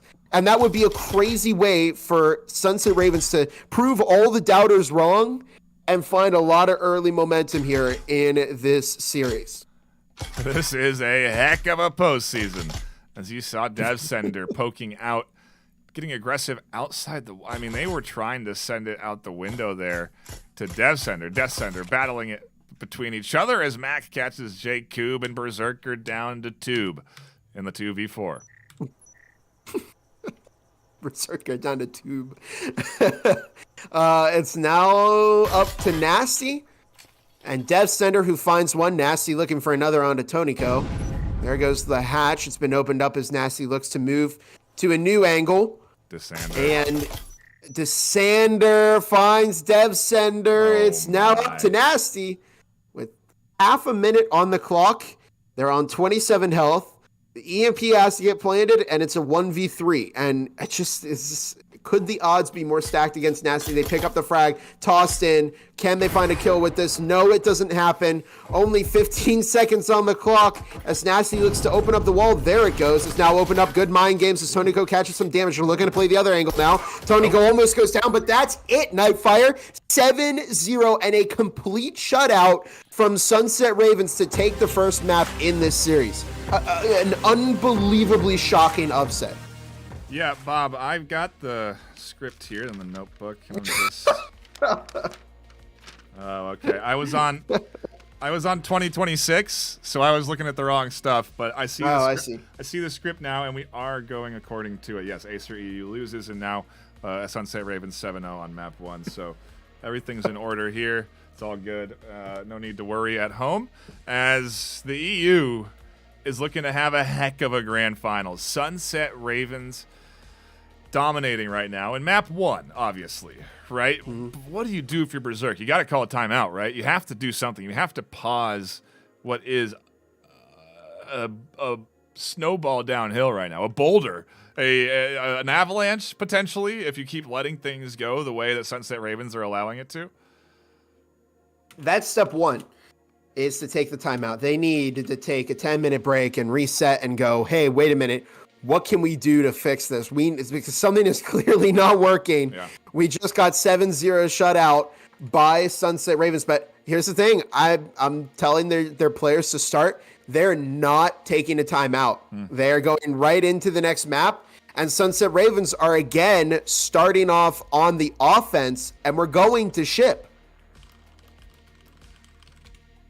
It's the series decider for Sunset Ravens, and it's a new map for us this weekend. As Ship is where we're headed for the comeback for Berserk, is what we'll call it, because that's what they're going to need. They at least need to get some points on the board, because right now they are scoreless, and that's gotta hurt, Bob. That's gotta demoralize you as a squad if you've been dominating all season long. Second place, second seed, 11-2, now unable to even put a point on the board in your Final Four matchup. This is just not what I was expecting. Yep. I thought that this matchup Agreed. was going to be closer than actually the previous one. So, once again, Nightfire, I make predictions and none of them are right. This has really been kind of if you think about it, the season of the upsets. Yeah. There is only one number one team left. That's IVNA over on the NA side of things.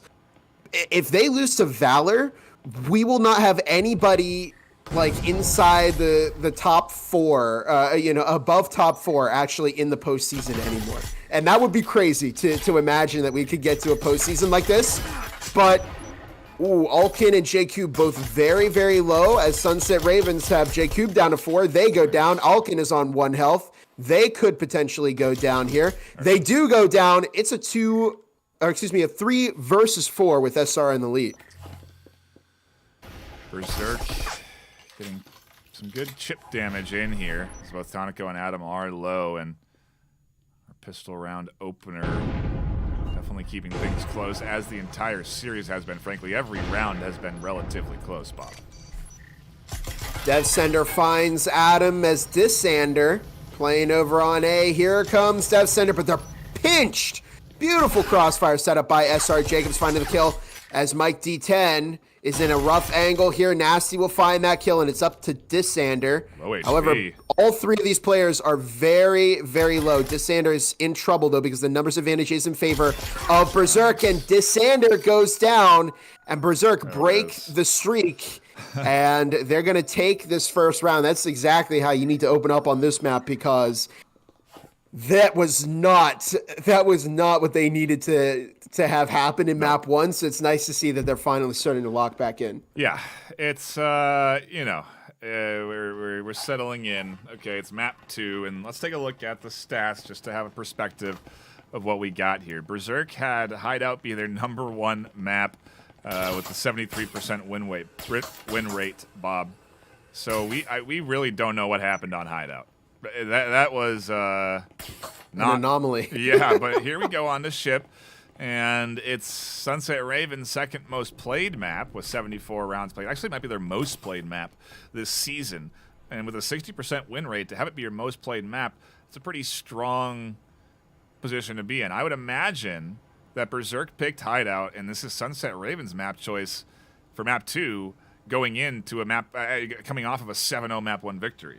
If I'm reading the stats, if I'm just to base it off the stats and what they're telling me. If you're playing Sunset Ravens, I would honestly ban this map. As much as I love to watch ship, this has been a map that Sunset Ravens has consistently won the entire season. I mean, you can see, even as Nightfire reported, the statistics are 60% win rate on this map. That's good for SR here. They take it to this map, and the first round went to Berserk, but that got very, very close. Now, it's all about how SR are going to bounce back here. Obviously, they didn't invest way too much into this round. They purchased 2 SMGs and a couple of pistols. Berserk have a little bit more firepower with 2 RLs up, but it's all coming down to how SR play this. Are they going to lock in? Are they going to be able to keep that momentum going? They lost the first round, but there's still potential for them to take some early momentum here and bounce back against Berserk. But if you're Berserk, every round on this map, you need to win. I mean, you're going to want to have to try and repeat that 7-0 loss from map 1 to just keep that mental up and keep SR down.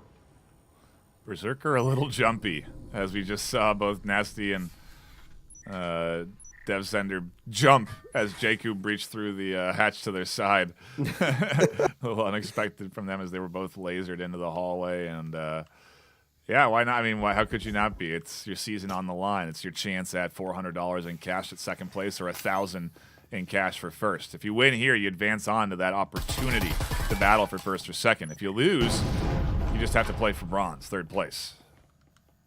Disander almost had a go at Jacobs there. Tonico and Jakub both finding a kill, and Disander with a good swing finds the kill onto Jacobs. But both rifle players are still up over on Berserk. Nasty and DevSender both in the back of the site right now, and Alkin with the Spectral. So, a frag is tossed, and it routes Nasty and Alkin away for a little bit, but look, Nightfire, the complete switch up over to hey, there ain't nobody there to defend. Incendiary tosses, Nasty finds the kill onto Adam, but it's far too late. The EMP has already been planted. Plenty of utility here, as now we're going to see SR just try and stall for as much time as possible. They still have that other Incendiary up. Here comes the push from Berserk as another Incendiary has been tossed. DevSender finding the kill onto Mike D10. They're grouping up here. DevSender dropping a second kill, and that EMP is now oh, it's not being ticked down yet. Now Alkin and Nasty going for it, and Dysander is going to have to assassinate,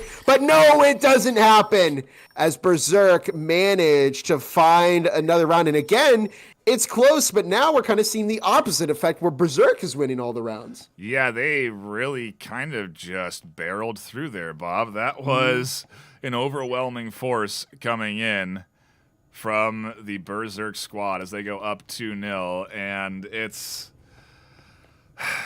impressive to see, to say the least, the team bounce back from what was such a huge upset on map 1.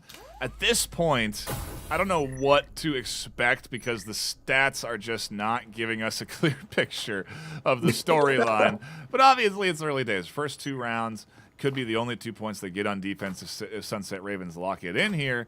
But we haven't really seen a great offensive point yet from SR. So maybe the Sunset Ravens are looking for maybe just a point or 2 on the offense to lock in the opportunity for a defensive half win. But this is definitely looking like Berserk in control of ship right now. The thing is, you got to make sure that you can get those points. And we're seeing it's getting close every single round. SR look like they have a foot in the door to win, but they're just getting taken out by Berserk at the last second. And so if they are going to have that comeback on offense like they need to, like Berserk was going to try for on map number 1, then what they need to do is they need to start finding rounds, and they need to start finding them soon. They have the opportunity to do that now. They've got some rifles under their belt, and they can potentially turn this into a round win. I don't know who threw the Incendiary early, but this was not the best deployment. Mac finding the kill onto Nasty as SR start off with some momentum. Alkin quickly grabbing the rifle to make sure it's not scooped up by an enemy as they toss it back into the corner there, and maybe even Jacobs on the roam, about to take out Mac. They're looking for the assassination, and they find it. Walks right into the crosshair as Jacobs now looking for another kill, and they've lost control over a portion of their angles. Jacobs finding the second. Dysander takes out J-Cube. Jacobs taking themselves out in their own fire, and Dysander found Alkin, and blink and you'll miss what happened in that round. But in the chaos of it all, we saw Sunset Ravens find their first offensive point. Pretty solid for them to bounce back like that. And like I said, that could be all they need, Bob, that one offensive point on the board as we do get into the back stages of our first half. Obviously, we'll side swap and reset economies after 6 rounds. And now SR have a little cushion to play with on defense. It's not a lot, but it is a little, because the tie, obviously, something that we're not going to have play out here today. We've already had the tiebreaker with that second map of Acer EU versus, I'm blanking, Nexus. Yeah, and so, tiebreakers are on the table this afternoon if we do get to them. But I don't know. Maybe map 1 goes to 3-3 half. Maybe we go to the tiebreaker for the second map on ship. That could be the route that these two squads are going to take it. Shout out to Sposid in the chat. They said, imagine 7-0 and then 0-7. It would have been really funny to see that, but didn't quite happen in this series. And SR now have some offensive points on the board. Ideally, well, right now, they can push for the 4-2. That's what they can do. That's their best case scenario. But what they're probably going to look for is the 3-3 tie. That seems to be a bit more of a realistic score, but here comes the drop into Lounge as 3 of their players stacking up outside of Site A. Incendiaries are tossed. The floor is lava, but DevSender, no fear, pushing up for the triple kill, but they are refragged by Dysander. And it's now a 4-2 game as Nasty might get taken out here by Mike D10. They're both playing around the same angle. Nasty looks for the kill, and Mike almost goes down. Mike does go down. Good push by Nasty, not relenting at all. Desander now drops, and they go down to Nasty with another double kill. And really, Nasty, DevSender doing all of the work there for Berserk, making it a 3-1 game. That was a heck of a rotation that came in from Desander there to scoop up the DevSender to scoop up the multi-kill. Confident and unfortunately unchallenged. You know, they should have had that defensive angle. They should have had that angle covered when they were pushing in, and I think the trio thought it was. I think they thought that that line was watched, but it's just a small lack in coordination there ends up losing your entire push. You know, like that's where we're at this stage between these two teams. If you make a little mistake, it can end your entire attempt at the site. Shout out to both Desander and DevSender. They're both the top frags for each team, and it's a battle of the Sander versus Sender. But in any case, the best case scenario for Berserk is still the 5-1 curse. If you're SR, the 3-3 tie is on the board, and that's what they're going to look to achieve. They've got a foot in the door for their defensive half, but yeah, if they can't find some more points here very soon, Nightfire's right. We could probably see this map going to overtime. Here we go. Round 5. Second to last round of the half. Then we swap sides. Let's see if Sunset Ravens are going to put any more on the board or if Berserk are just going to kind of continue to steamroll their way through defense. And Jacob, both stacking up in Site A, getting ready to toss an incendiary on the door. It's now opened up. And yeah, I wouldn't toss the incendiary just yet. Wait for the wall to open up. Wait for SR to start trying to push in here. But a minute 45 on the clock. There goes the wall. It's been opened up. Frag tossed in. What a It's Cindy toss. down. Nasty and Alkin both finding frags, and DevSender, Nasty, Jacobs all stuck in the pit of fire as the EMP has been planted. Nasty looking to push up here. Mike D10 has planted that EMP and is currently trapped over in Site A. I wonder if anybody on Berserk... Oh, no! Oh, okay, I thought Nasty was about to get fragged, but didn't happen. Jacobs finding the kill. Desander. Look at Mac on the flank. Trying to get there in time. Might be too late. Jacob swings out and everybody connects on their kills. EMP defused by DevSender with plenty of time. And Berserk bounce back.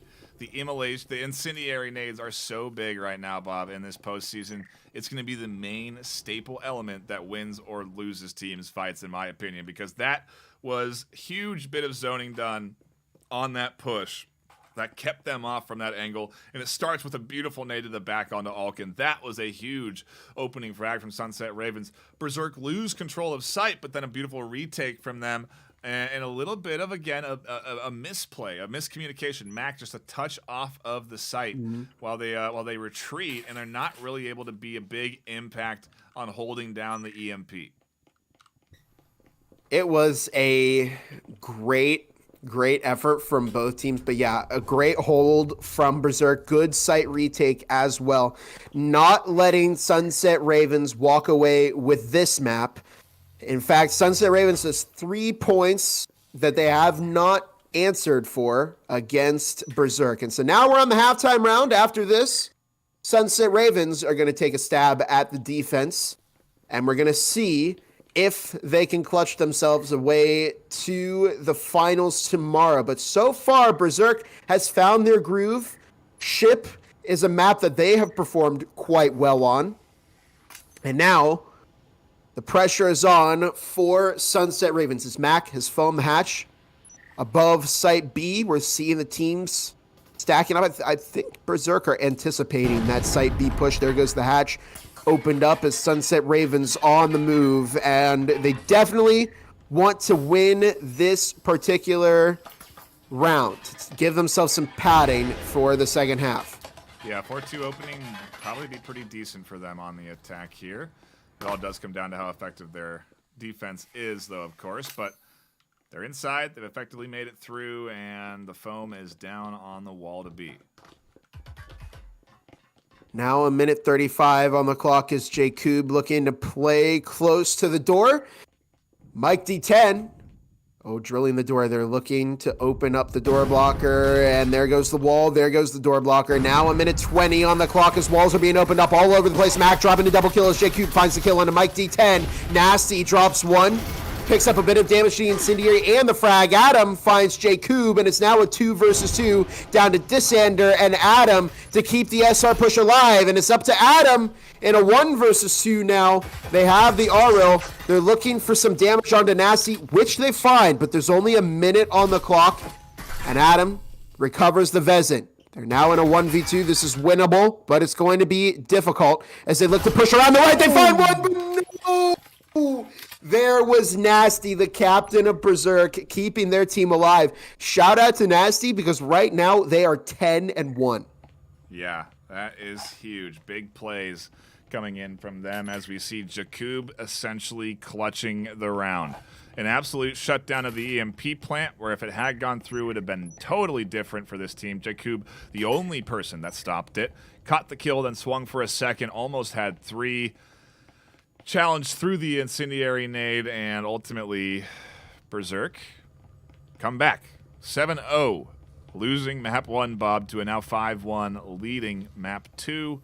It's definitely a turnaround in momentum, to say the least, but we do swap sides. We go to the pistol round. Maybe it's an opportunity for Sunset Ravens to settle in a little bit on the defense. And util picked up from both sides. You see some statics. A good balance here from Sunset Ravens. This is their opportunity to turn it around. Their current best case scenario for SR is to go 7-5. But if Berserk even wins around here, if Sunset Ravens wants to win, they're going to have to take it to overtime. So there's a lot of pressure riding on this. A frag gets tossed out early by Sunset Ravens. Finds some damage onto Jacobs. Drone moving in. Good incendiary deployment as Berserk are going to look to completely rotate over to, it looks like Workshop. They've opened up the wall early into the round. What a play. This was actually really smart. And they're already walking right into side. Hey, and Adam is going to get caught. No, they find Dev Sender. Nasty is pushing in, and they go down. Jacob pushing in. They go down as Adam drops another kill and almost single-handedly completely prevented this push from Berserk. Mac finds Alkin. Mike D10 finds Jacobs. And there's your second round from Sunset Ravens. Maybe that one round they got on the offense was all they needed. But I got to shout out Berserk because that was a really smart play. Yeah, I like what you're saying. They did open up the other side of that wall while drawing the attention towards the other site. So, like, we to the point we didn't know, and I obviously, Sunset Ravens knew that wall was open because they were ready and waiting on site, and in particular, Mike D10 finding the big kills there. I don't know if I got the replay. Yes, I did. Mike and Adam in particular stacking up together to basically fend off what could have been a disastrous push. And Adam with the Cyclone on close quarters, Bob, it shines. You know, having that full auto definitely helps. Absolutely, and it was such a creative play because it was, you know, you open up the wall at the start of the round and.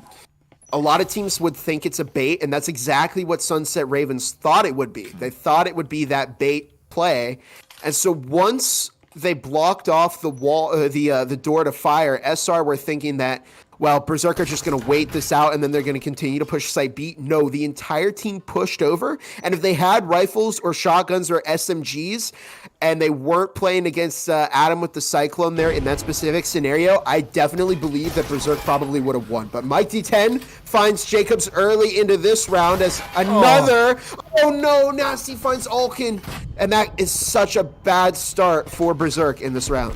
Yeah, down go more as finally Mike D10 gets picked up, but Berserk have already lost. Oh my goodness. Everybody is Nasty with 5 HP is all that's left. Tonico gonna pillage what they can off of the Berserk bodies, and Sunset Ravens in clear control of round number 8. And Mac is pushing in the vent. I think, no, they did not spot Nasty. And they find one kill. Here's the thing. If you're Sunset Ravens, you do not push Nasty alone. And Dessander finds Nasty, who got routed into the crossfire between Adam and Dessander. Yeah, especially Nasty. They're going 12-3 right now. They are the star shooter of Berserk. Yeah. You do not want to be pushing Nasty and feeding them kills alone, because that, in under different circumstances, if SR did not play their numbers, Nasty 100% could have clutched up that round. Sunset Ravens getting some energy into their comeback train right now. It's an electric one, not a coal-powered. We progress forwards here. And so they're charging. They've plugged in, and they're boosting up their, I don't know, bullet train, whatever you call it, light rail, to get ready for the comeback, as they are 2 points now in a row on the attack, or on the defense, rather. And yeah, like I said, maybe the side swap is what they were banking on. Sunset Ravens could have an okay attacking half and then a dominant defensive side and end up winning this entire series. That's what they're doing right now. And really, Berserk, to your point, just need that little extra point. They just want to get to that map point where the pressure is essentially always onto the backs of Sunset Ravens. The thing is, though, that SR not letting them get to that zone. They're so close and yet so far. And so it's starting to get, every round that Sunset Ravens win is starting to get a little bit more frustrating for Berserk, because remember, their opening map performance on Hideout was not good at all over on Berserk. They went 7-0. And so now they really, really need to start locking in here. JQ picks up a lot of early damage and almost gets picked through the wall. Alkin finding Descender, and that's a good start for Berserk. But here's Adam looking for more damage. Alkin and Jacobs might try the switch up over onto Site B, but so far, they're going to have to worry about Mac, who's on the roam, but I think they're watching it. Keyword think. As Mac makes their way up the stairs and is looking for Jacob, and they find the kill onto Jacob. And now that might have shifted momentum back in favor of Sunset Ravens. Yeah, it really messes up Sunset Ravens on their push. They're now worried about the stair attacker pushing up and hitting them as they challenge Mike on the front line and get picked off. So this is not going well. Now Mac is going to re-emerge saying, have you forgotten about me? Because you can't. And Asti has, and they'll go down. Mac swings for a second, and it's a double kill. And there's Adam again in a close quarters battle, finds the kill onto Jacobs. And now Sunset Ravens are one round off of tying up against Berserk. And let me ask a question to anybody in chat. 5-1 curse? 5-1 curse? Are we potentially on the verge of seeing that happen? Yeah, they're definitely getting aggressive, trying to push in and get their EMP plants, trying to go with their aggressive style of play that has won them rounds, and it seems to kind of be costing them a little bit here on the attack. We're seeing some good defensive flanks coming in, again, in particular this replay here with Mac just being a treacherous threat. That's 3 kills for them on top of the double. So you know the earlier kill in that round as well. That was essentially won the round. That flank from Mac stopped in the track Sunset Ravens in an otherwise, Berserk in an otherwise really nicely set up attack. Berserk had control of the space. They just didn't cover their flank. Yeah, and unfortunately, that one small mistake yep, absolutely devastated their entire push as Mac found the kill and then double dipped and then triple dipped for a triple kill on the roam. And that's why roaming is so effective if it's done right. Yeah. Here's Mike D10, by the way, over in the kill box as they were just a few rounds ago. And we'll see if Berserk... Oh, they're going to go for the full send here, and I wonder if they're going to catch Sunset Ravens off guard with this. There's the hatch trap! Oh, it's a funnel of death! Death Sender finds one, but no, absolute devastation for Berserk. And it's up to Jacobs, and they saw the trip mines double back and went right into the killing funnel of SR. And this is going to be, unless Jacobs can drop in, kill all 4 players here, it's going to be that tie that Sunset Ravens have been playing for. And I think at this point in the game, there is definitely no way that they should have tried this particular push. I know I give Martini a hard time because Martini often says that these types of pushes don't work, but he's right because they often don't work. And exactly in that scenario, you see Jacobs gets shut down by Tonico 5-5 with SR now just 2 rounds away from winning and shutting out Berserk out of the postseason. A pile of shame, Bob. as the entirety of the Berserk offense lays dead under the hatch. And Sunset Ravens, like you said, are in control now, just like that. Looking at pushing it to series point if they win this next one, not just map point, because they've already dominated map 1 7-0. If you are just tuning in, you've missed a heck of an EU Final Four, where Acer EU were eliminated by Nexus in a tiebreaker map 2, and we now have a map 2 here coming down to 5-5 with Sunset Ravens in the lead against Berserk on maps. And so upsets across the board, Bob. We could see ranks seeds 3 and 4 be in the grand finals for a battle for first place. Into round 11 we go, in what could potentially put Sunset Ravens in the lead to secure the 5-1 curse.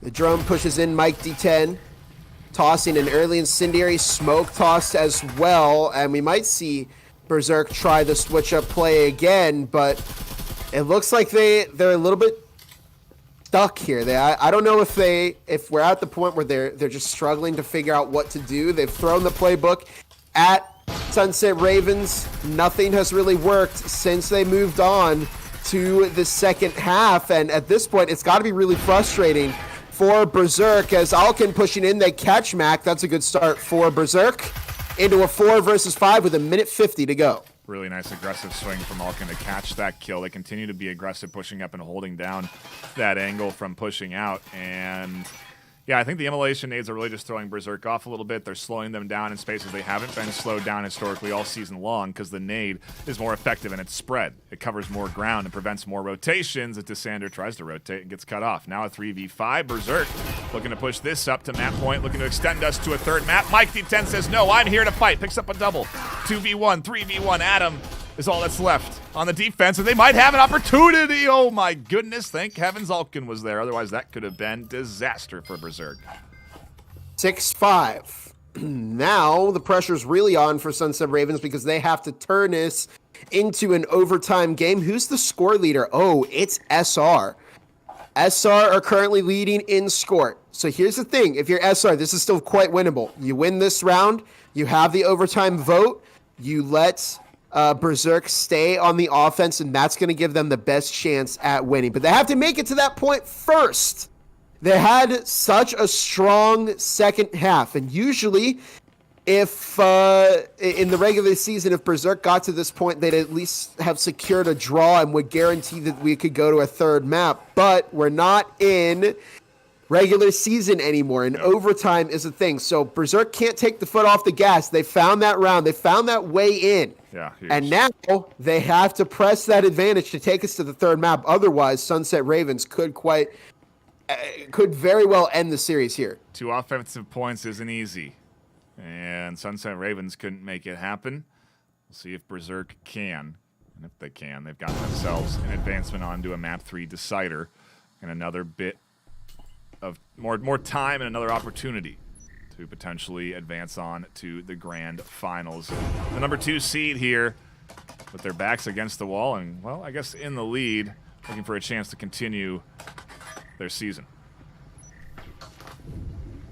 And 2 minutes on the clock as Jacobs picks up a lot of damage from Dessander. Door blockers opened up. 2 minutes on the clock. Dessander manages to escape the fragmentation grenade.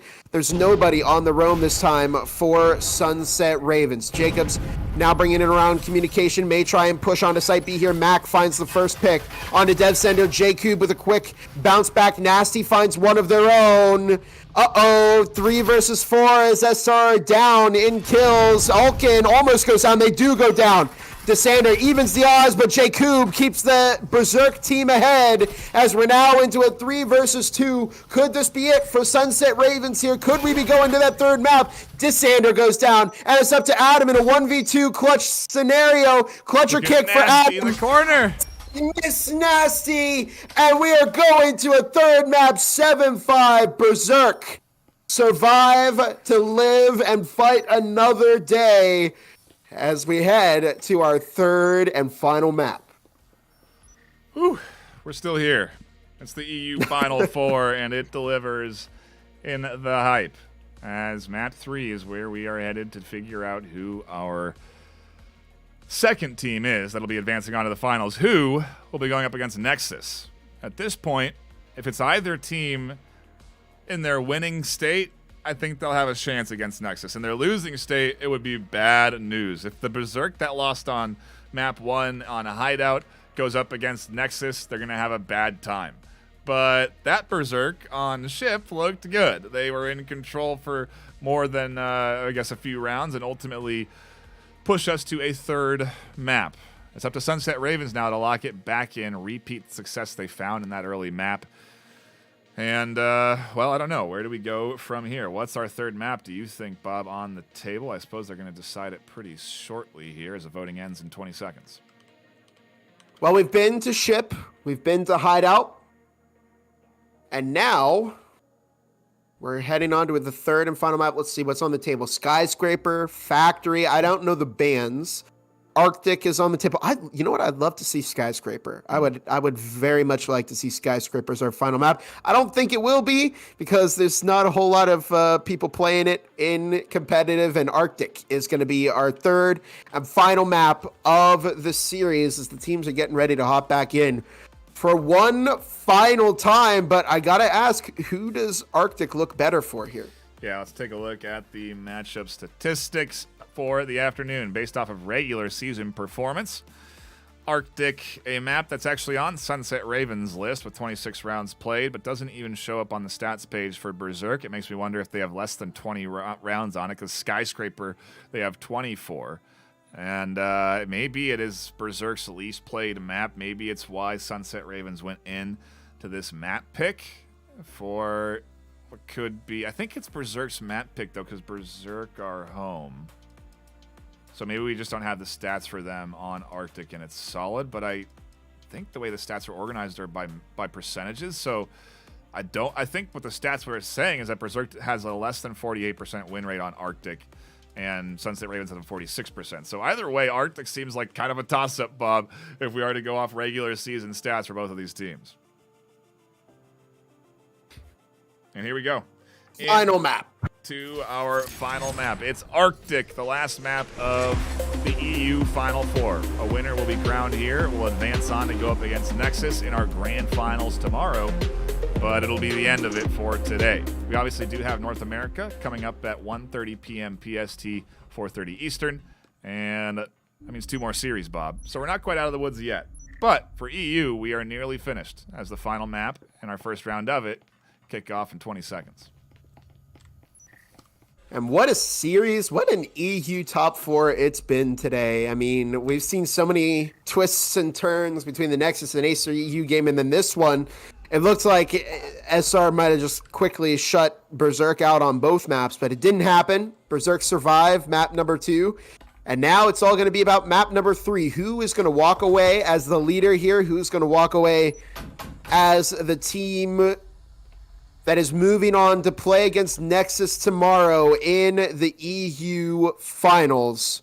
Will it be Sunset Ravens? Will it be Berserk? We'll find out at the end of this 12-round map. And Berserk once again on the defense. Sunset Ravens taking the offense. Tonico DeSander upstairs is Mike D10 droning out for the rest of their team. And Arctic, another map that got a rework this season. The teams have experienced the rework and have been just preparing for this moment. They've been practicing all season. Nasty is spotted by the drone. I wonder, though, Nasty took away some attention from the trip mines that were just below their feet. Mac will find the initial pick as DeSander and Tonico make their way upstairs, and the trips have been spotted. And Sunset Ravens now looking to take on the site next. They also have an audio cue, so for people that don't know, then we're like, how do they see that? They also can hear it if they're close enough, and so it's just a matter of paying attention to your environment if you are playing this game. And these players, well, they're locked in, Bob. Sunset Ravens are looking to take their first point here in round 1 on our final map of the Final Four. Nice simulation. Incendiary stalls out Jacobs. Jacob can't push in, and EMP goes down. As look at these Incins zone off this defense, force them into channels that they struggle in, and I guess find a few kills through. Desander and Mike low, Jacob low, but it's a 3v1. It's up to Jacob, who's unfortunately on 6 health. Tonico looking for that kill, and Jacob's almost found it. Oh. And one hit is going to spell their doom. Mike D10 might look to flank there as, yeah, Jacob takes the higher angle, but not a whole lot you can do when somebody knows where you are. They're on full health, and you're on 6 health. And round 1 goes to Sunset Ravens. Now, I wonder who picked ship. I think it was probably Berserk, was it not? Yeah. Because now they might be taken to an environment where they're just not familiar with it at all. And if you remember on Hideout, we saw Sunset Ravens walk away with the first half lockout on offense.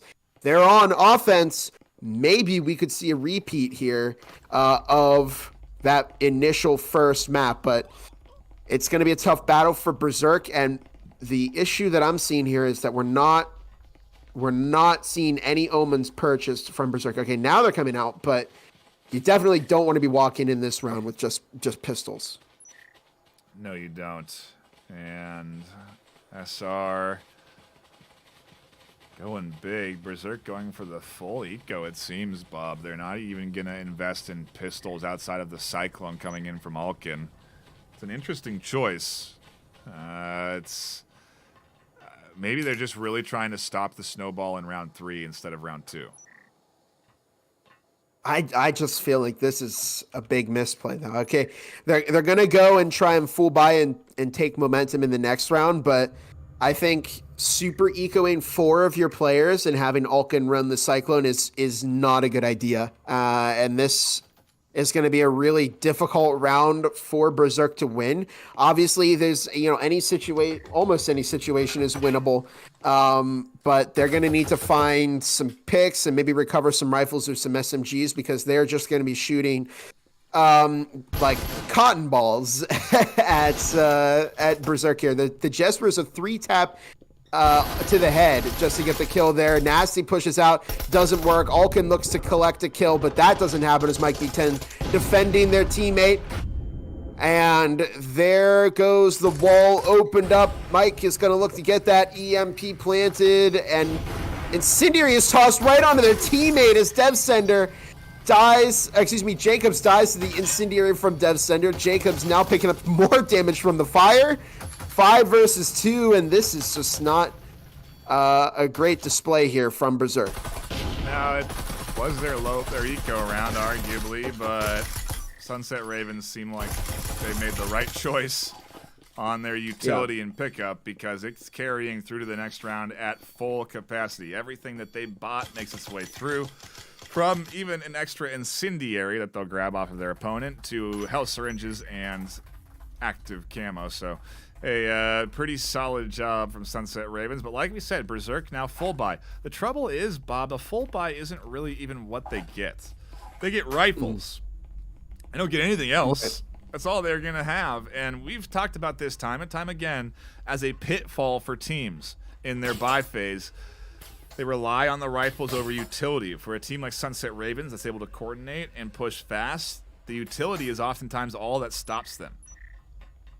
1, 2, 3, 4 players on 0. Jacobs has 50 left over. And I think they've kitted out rifles, but no utility. 0. Not a healing syringe, I don't see a door blocker, trips, static, anything.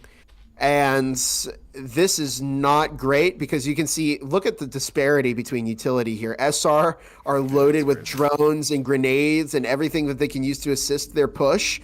And the complete lack of that from the Berserk team. Oh, Jacobs wasn't spotted, so they might be able to find a kill here, but I still think they're putting themselves in a really risky situation that's not necessary. This was an old tactic in Breachers competitive. You have support players where somebody is just dedicated to purchasing either a Spectral or a Jesper or something of the sort so that, oh, Jacobs goes down and there's one of those rifles out already. But you have somebody playing support, so they're spending less money on their own weapon, but they're also buying gadgets for the rest of the team. And that was a really important role to be playing because you're keeping your team alive, even though you might not be pushing yourself ahead in terms of kills. But in any case, Mac finds Alkin. Again, not a good look for Berserk here as a frag is tossed down Green Hallway. You can just see Sunset Ravens are setting their own pace here of this round. Nasty looks to push in, but they walk right in the crosshair of Desander. Incendiary now tossed in the middle of Site A. That's going to catch a lot of damage onto DevSender. 2 versus 5, minute 10 on the clock. Mac finds J-Cube. DevSender has nowhere to go. They're completely trapped by that incendiary device. The EMP is now ticking down, and this was a risk buy on this round to purchase all rifles, and it has not paid off at all. Yeah, this is going to hurt big time. Dev needs to carry this rifle through. They can't afford a challenge whatsoever. There's 5 alive on Sunset Ravens, and there's really no reason not to challenge for SR. They need to get rid of this rifle. They need to get it out of Dev's hands, and at the cost of a life, it's well worth it. They can afford an extra rifle. Berserk cannot. They needed that thing to come through with them because that was their entirety of their investment that round was rifles. Off of the consecutive loss bonus, they don't have enough for anything more substantial than an oral. And dare you go back into committing to a rifle without utility? I don't think so. So you're seeing trip mines now, static emitters, and hopefully some incendiaries come through on the Berserk side to effectively slow down Sunset Ravens, who are, quite frankly, barreling through on their offensive half right now. I mean, that was a dominant push through to the site, in sync, coordinated, overwhelming them with their kits and utility. And it's you know, as we get into this 4th round, another one of these situations where Sunset Ravens are just far better off on the economy. We can do a little multi-round analysis here on this because, okay, pistol round goes to Sunset Ravens. Not great for Berserk, but doable. However, in round 2, they only purchased 1 Cyclone and the rest of them super ecoed. Not a whole lot of utility or anything to go there. And that's not good because when you super eco like that, you need to be getting at least 1 or 2 picks onto Sunset Raven. They didn't find any. Then we get to the last round where they did not invest in any utility at all. And so they really kind of just lost out on the utility battle. Now we're into this round. They're buying a little bit more utility, but the entire time they've been trying these strategies that have not been working. Sunset Ravens continues to line their pockets. They're keeping 4 or 5 players alive every single round. And ultimately, the economy is just not matching up here. Nasty looks to push, and they catch one with the shotgun. The Vezin tossed out the window, and that's a good play here from SR as they're denying Berserk the opportunity to get any kind of better weapons. Yep, even throwing the utility out over the edge there. The Incendiary and Nade get tossed down to Mac. You can use those more effectively as they look to break their way through. DevSender also tucked in and waiting for the wall to break down with a shotgun in hand. And Sunset Ravens stacking up outside of Site B. Alkin is looking for the Vezin upstairs, but all they have to contend with is the shotgun from Nasty. Wall now opened up as some utility is tossed from both sides. Alkin slowly making their way around. Jacobs pushing through green. Tonico finds a kill. Adam finds a kill. Alkin with the RCP finds one. Jacob and getting some trip mine kills. And all of a sudden it's become a 1v1 between Adam and Jacobs for a potential round opening point here. But no, it does not happen. Adam was completely in control of that round. They're going to get the EMP planted for even more score. Nightfire, I'm worried for Berserk here. We could potentially see them go and get locked out in the first half.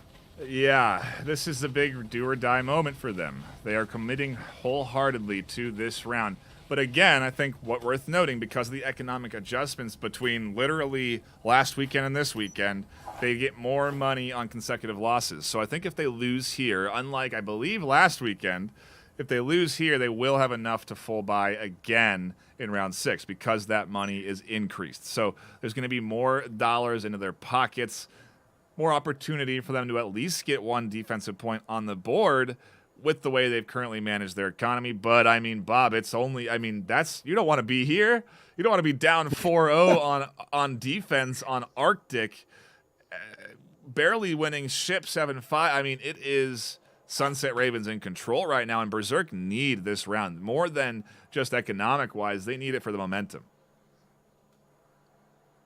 I said, jeez, they're not buying a whole lot of utility on this round either. I see a incendiary, a frag, and a heal.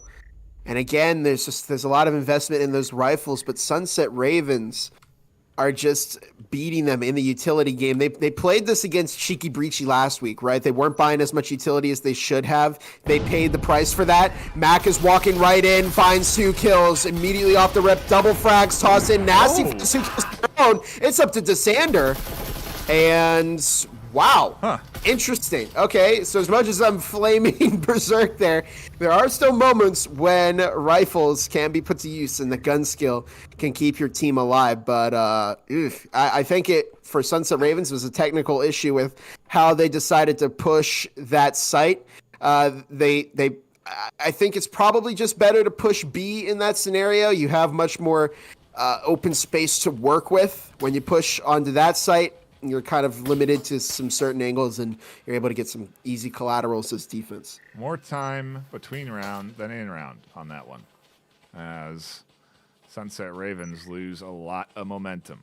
That was a great hold from Berserk. With only 2 left alive, unfortunately, for Berserk, their economy still hurts. Sunset Ravens, because they've been lining their pockets, like you said, Bob, are fine in this last round, and arguably far better off on the economy than their opponents. Berserk are able to invest pretty substantially into utility, though, but it does leave them with 2 orals in comparison to Vezins and Maruis. So they are going utility heavy here in this final round, Bob, of the half.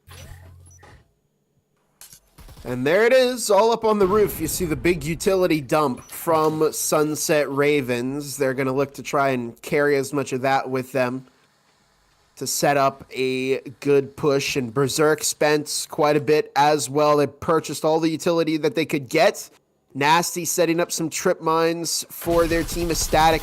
Problem is that 1 frag is going to disable all of that utility. So we'll see if Sunset Ravens chooses to use some utility for that. But flash tossed out into green hallway. Nobody from Berserk playing off site here. And I don't know if this is a good play from Berserk to keep everybody on the site, or if it's not a smart one, because this is opening up the opportunity for somebody like Tonico here on the flank to just pinch the site and apply a lot of pressure and split the defense. Counter nades coming in as incendiaries and static emitters slow the advancement down. Nasty vaults up and over, and Mike with EMP in hand is surprised. Adam catches the refrag. Can attempt to get the plant themselves if they so desire, but it's actually in Adam's hands now as they rotate off from pushing in. On the other side of the objective, over at A, wall gets cracked open, and it's drawing attention away from the on-site defense at B. This is what we talked about a little bit, splitting the defense, but I think maybe at this point Berserk have realized there's only 1 player.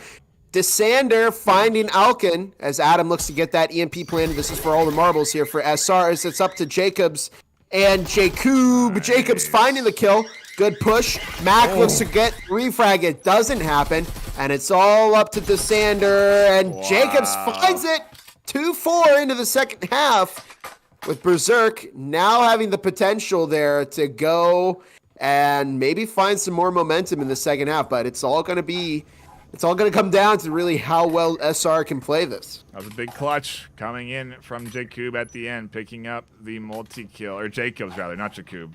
Can't give false credit. Jacobs clutching it up, pushing up to shut down the EMP plant, but also a little bit of a fumble on the SR side. That EMP plant took a long time, Bob. They were there sitting, trying to get it, struggling with the knob, likely hands shaking, under the pressure, and a round goes into the hands of Berserk. So 2 points on defensive half, much like we saw on Ship, could be enough for them.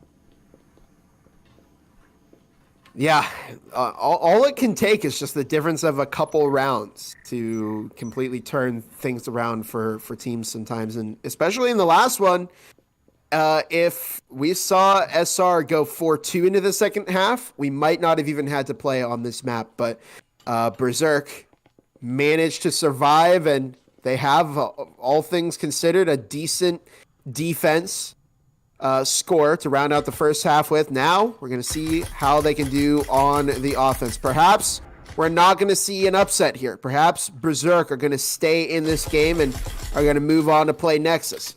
Still a little early to tell, but here we go into round number 7. Nice opener here. Oh, devastating for Berserk to lose one of their own in the chaos early, but nice for Sunset Ravens to have that happen for them as they do get ready for the push up. No. And a bad incendiary toss in response by SR. Nasty's going to look to get that planted. That early team kill, not the best for Berserk. Mike D10 finds the kill on a Nasty as Elkin took out Dsander. And now the EMP has not been planted, excuse me, and it's in an unrecoverable spot. So if you're Berserk, you now have to push in and move that dial and set those charges 2 more times. Toniko and Mike D10 holding a very strong defensive angle here. Alkin is caught as the EMP is now defusing.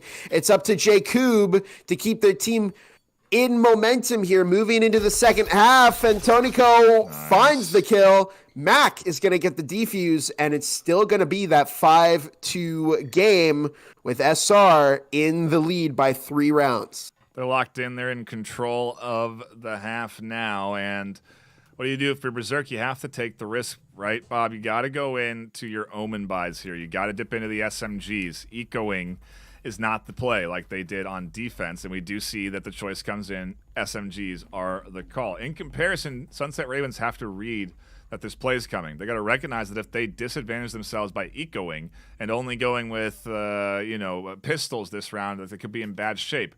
Instead, Bob, I think they're going utility heavy and 2 SMGs, which I'm curious what you think of that choice versus more SMGs and lighter utility. Berserk are buying in here, and so they will probably pick up this round because they have such an overwhelming majority of util and firepower. But SR, I'm not completely against this decision to buy in here. They do have 2 omens up and some utility, so a lot of pressure is going to be on Dsander and Mike to get picks here. They're going to need to kill at least 2 or 3 people on Berserk if the round is going to go in Berserk's favor. But this is also opening up potential for if an Omen player kills an isolated Berserk player, of course, there's the opportunity for Sunset Ravens to recover that rifle, that utility that the Berserk player had. So if you're Berserk here, you need to be playing off of each other. Do not take random ones. Always swing with 2 or more people, and you will potentially find the success that you need in this round. And it looks like that's what they're setting up for. So touch of damage on a Nasty, but not a lot. Not even going to warrant utilizing a syringe to top them off, as they don't want that charge to be on cooldown quite yet. More shots come through the wall, but again, nothing connecting, and it's all just guesswork as the wall is open. Nice nade toss to the back line. Doesn't catch Mike D10, who continues to be the main killer for this team. Quickly refragged, though, and a big kill. That's going to put Sunset Ravens down. Again, one of their main shooters.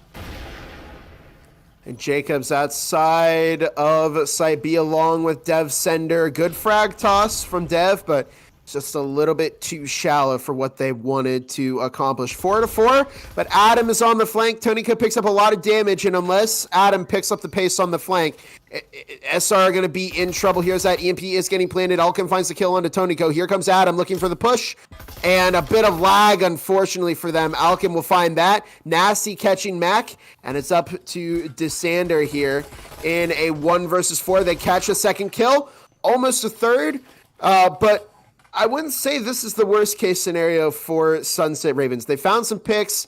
Berserk spent a lot of money in this round, and Jacob and Jacobs are not going to have enough to buy rifles now.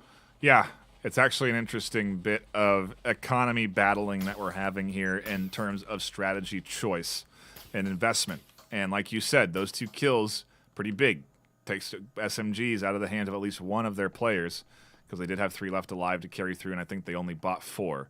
But either way, it's, like you said, rifles going into the hands of Sunset Ravens and not so much into the hands of Berserk. Berserk instead going for the utility, but I'm curious what your thinking process is on this. I feel like utility better serves itself in the defensive hands than offense if you were to compare it to a 1-to-1?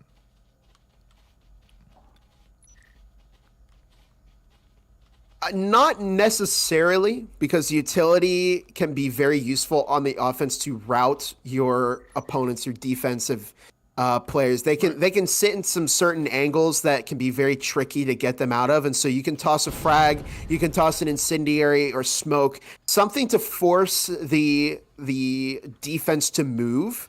In which case, it's very, very useful to bring a lot of utility when you are on the offense. But yes, as defense, it is paramount that you buy utility because it's changing the pace of the offense. The offense gets to set the pace, and it's your job as the defense to try and alter that and make them play the way that you want them to.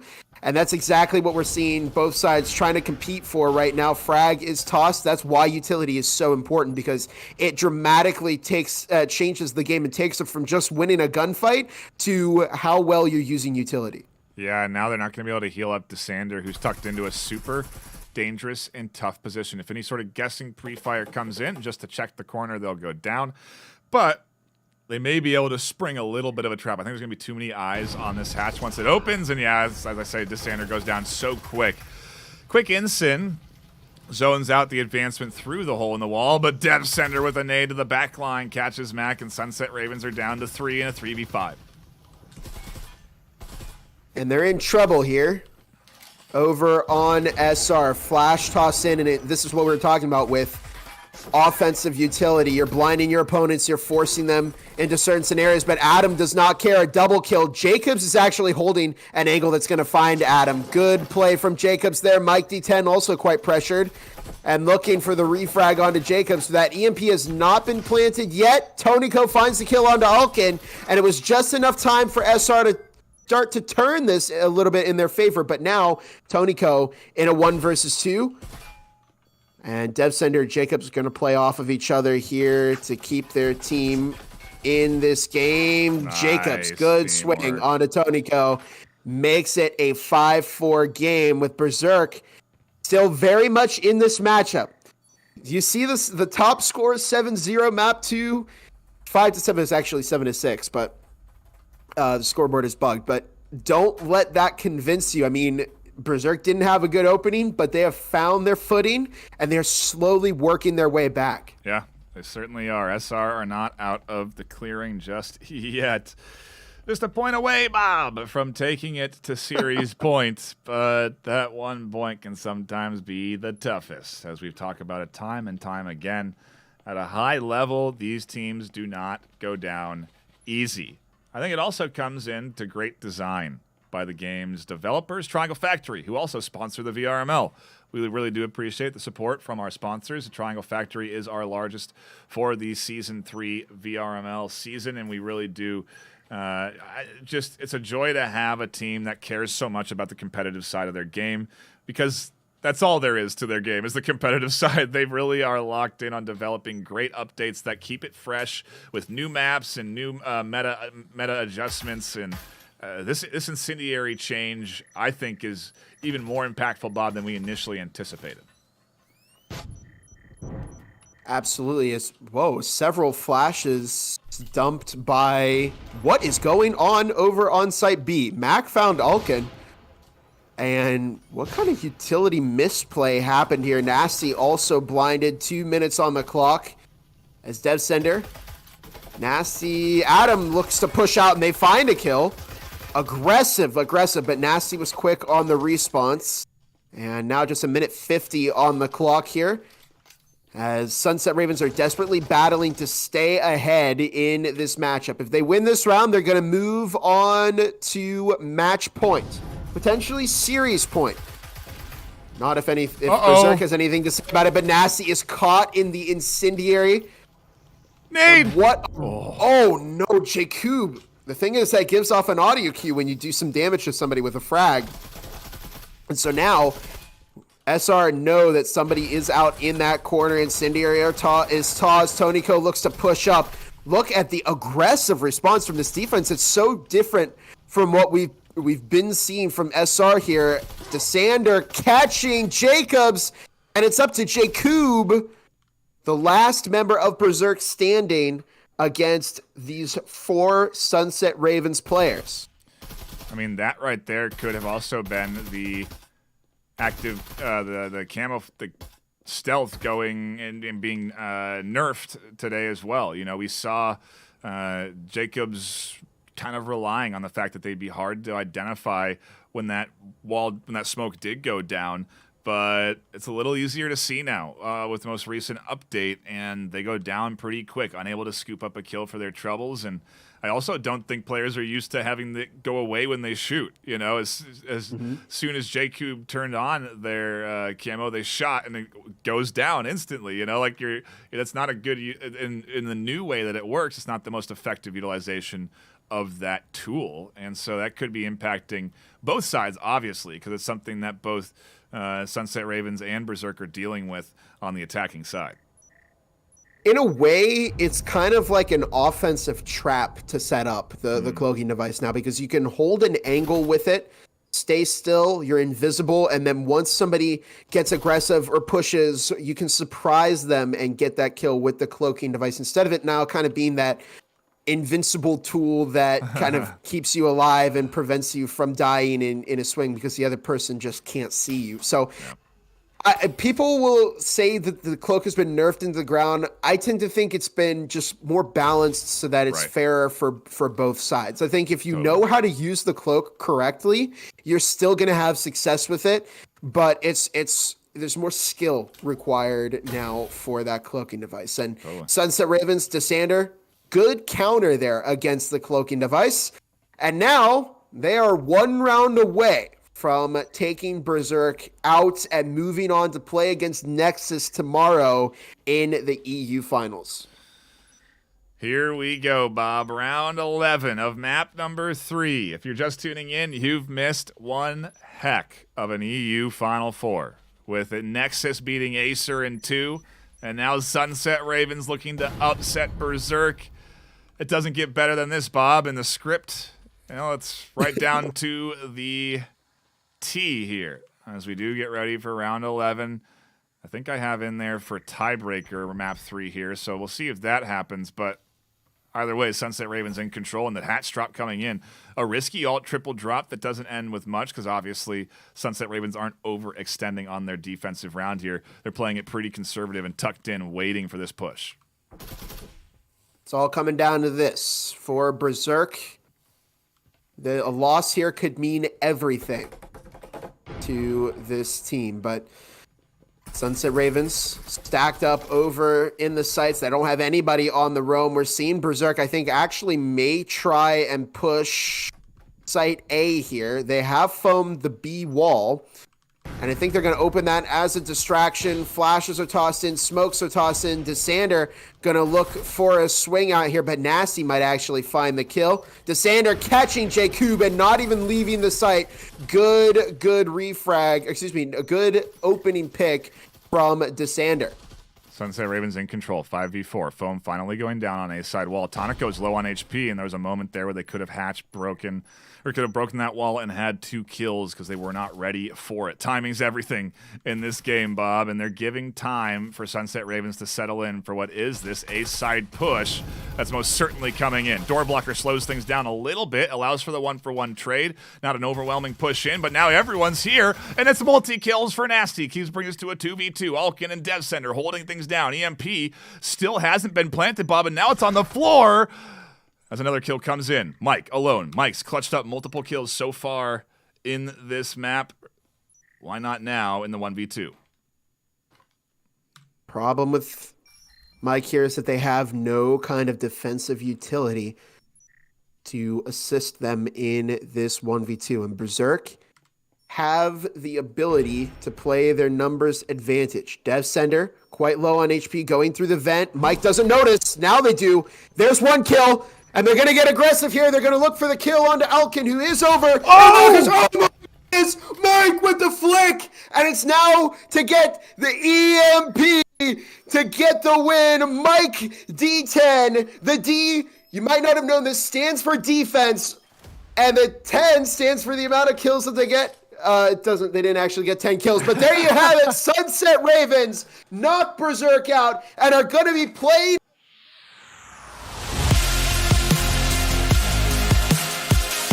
Oh, wow. It is the EU postseason. Dare I say the best one we've had. The most competitive we've had. The most insane back and forth with these underdog teams surprising us at every corner. Sunset Ravens, seeded third, beat the second seed this afternoon, and will go up against a Nexus in our grand finals. I don't think anyone on EU would have said Sunset Ravens Nexus for 1 and 2. It's just been a crazy day of EU matches and upsets here. And I mean, just Sunset Ravens were so dominant out of the gate that I wonder if Berserk's mental never kind of recovered from that. Obviously, ship went better for them, but it was still very close. And I really think at some point, maybe a timeout should have been called. Maybe they should have taken a step back, maybe looked at some of the rounds that they were losing and figured out what's something that we could do. How could we counter them? Ultimately, it got very close either way. Berserk had the opportunity to win that, but we just saw more coordination, more utility from SR. And I think Berserk made a number of very bad calls for some of their eco, especially in their first half, that really, I mean, you know, you might not think it affects your team too much, but not spending your money right in the earlier portion of the game can absolutely contribute to you losing the entire series. Yes, it can. And a little bit of a celebration coming in from the Sunset Ravens squad as they celebrate down in the bar group beverage, if you will, down in the border. Beers on tap, and all 5 are happy with their round win, series win, and advancement on to grand finals. It looks like maybe even a motivational speech going on down here, which is great to see. But congratulations to the Sunset Ravens squad from coming out on top. And we've still got more action, Bob. We've got North America at 1:30 p.m. PST, 4:30 Eastern. It's about an hour and a half from now. The pre-show will begin. We'll dive into an exclusive town hall interview with the team captains from North America, and then begin map number 1 of our wacky and wild North American postseason, Bob. I can't wait to dive into that. Some incredible series there with IVNA and Valor and Aspect and Apex duking it out. It's going to be a lot of fun, and it's coming up in a few hours, but it is going to be up for us here on the desk. Me and Bob need to rest. We need to prepare. We need to get a lunch. We need to get ready for NA because EU delivered, and it has worn me out. So congratulations again to Nexus and Sunset Ravens. We'll see you tomorrow. Berserk and Acer will battle it out for third. And we've still got a lot of action left for us this weekend, even today. So don't go anywhere. There's going to be NA in an hour and a half. But until then, my name is Ben Nightfire with 2 E's. My co-caster, Gibular Bob. Stay classy.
VRML is brought to you by Helga, the esports manager, Triangle Factory.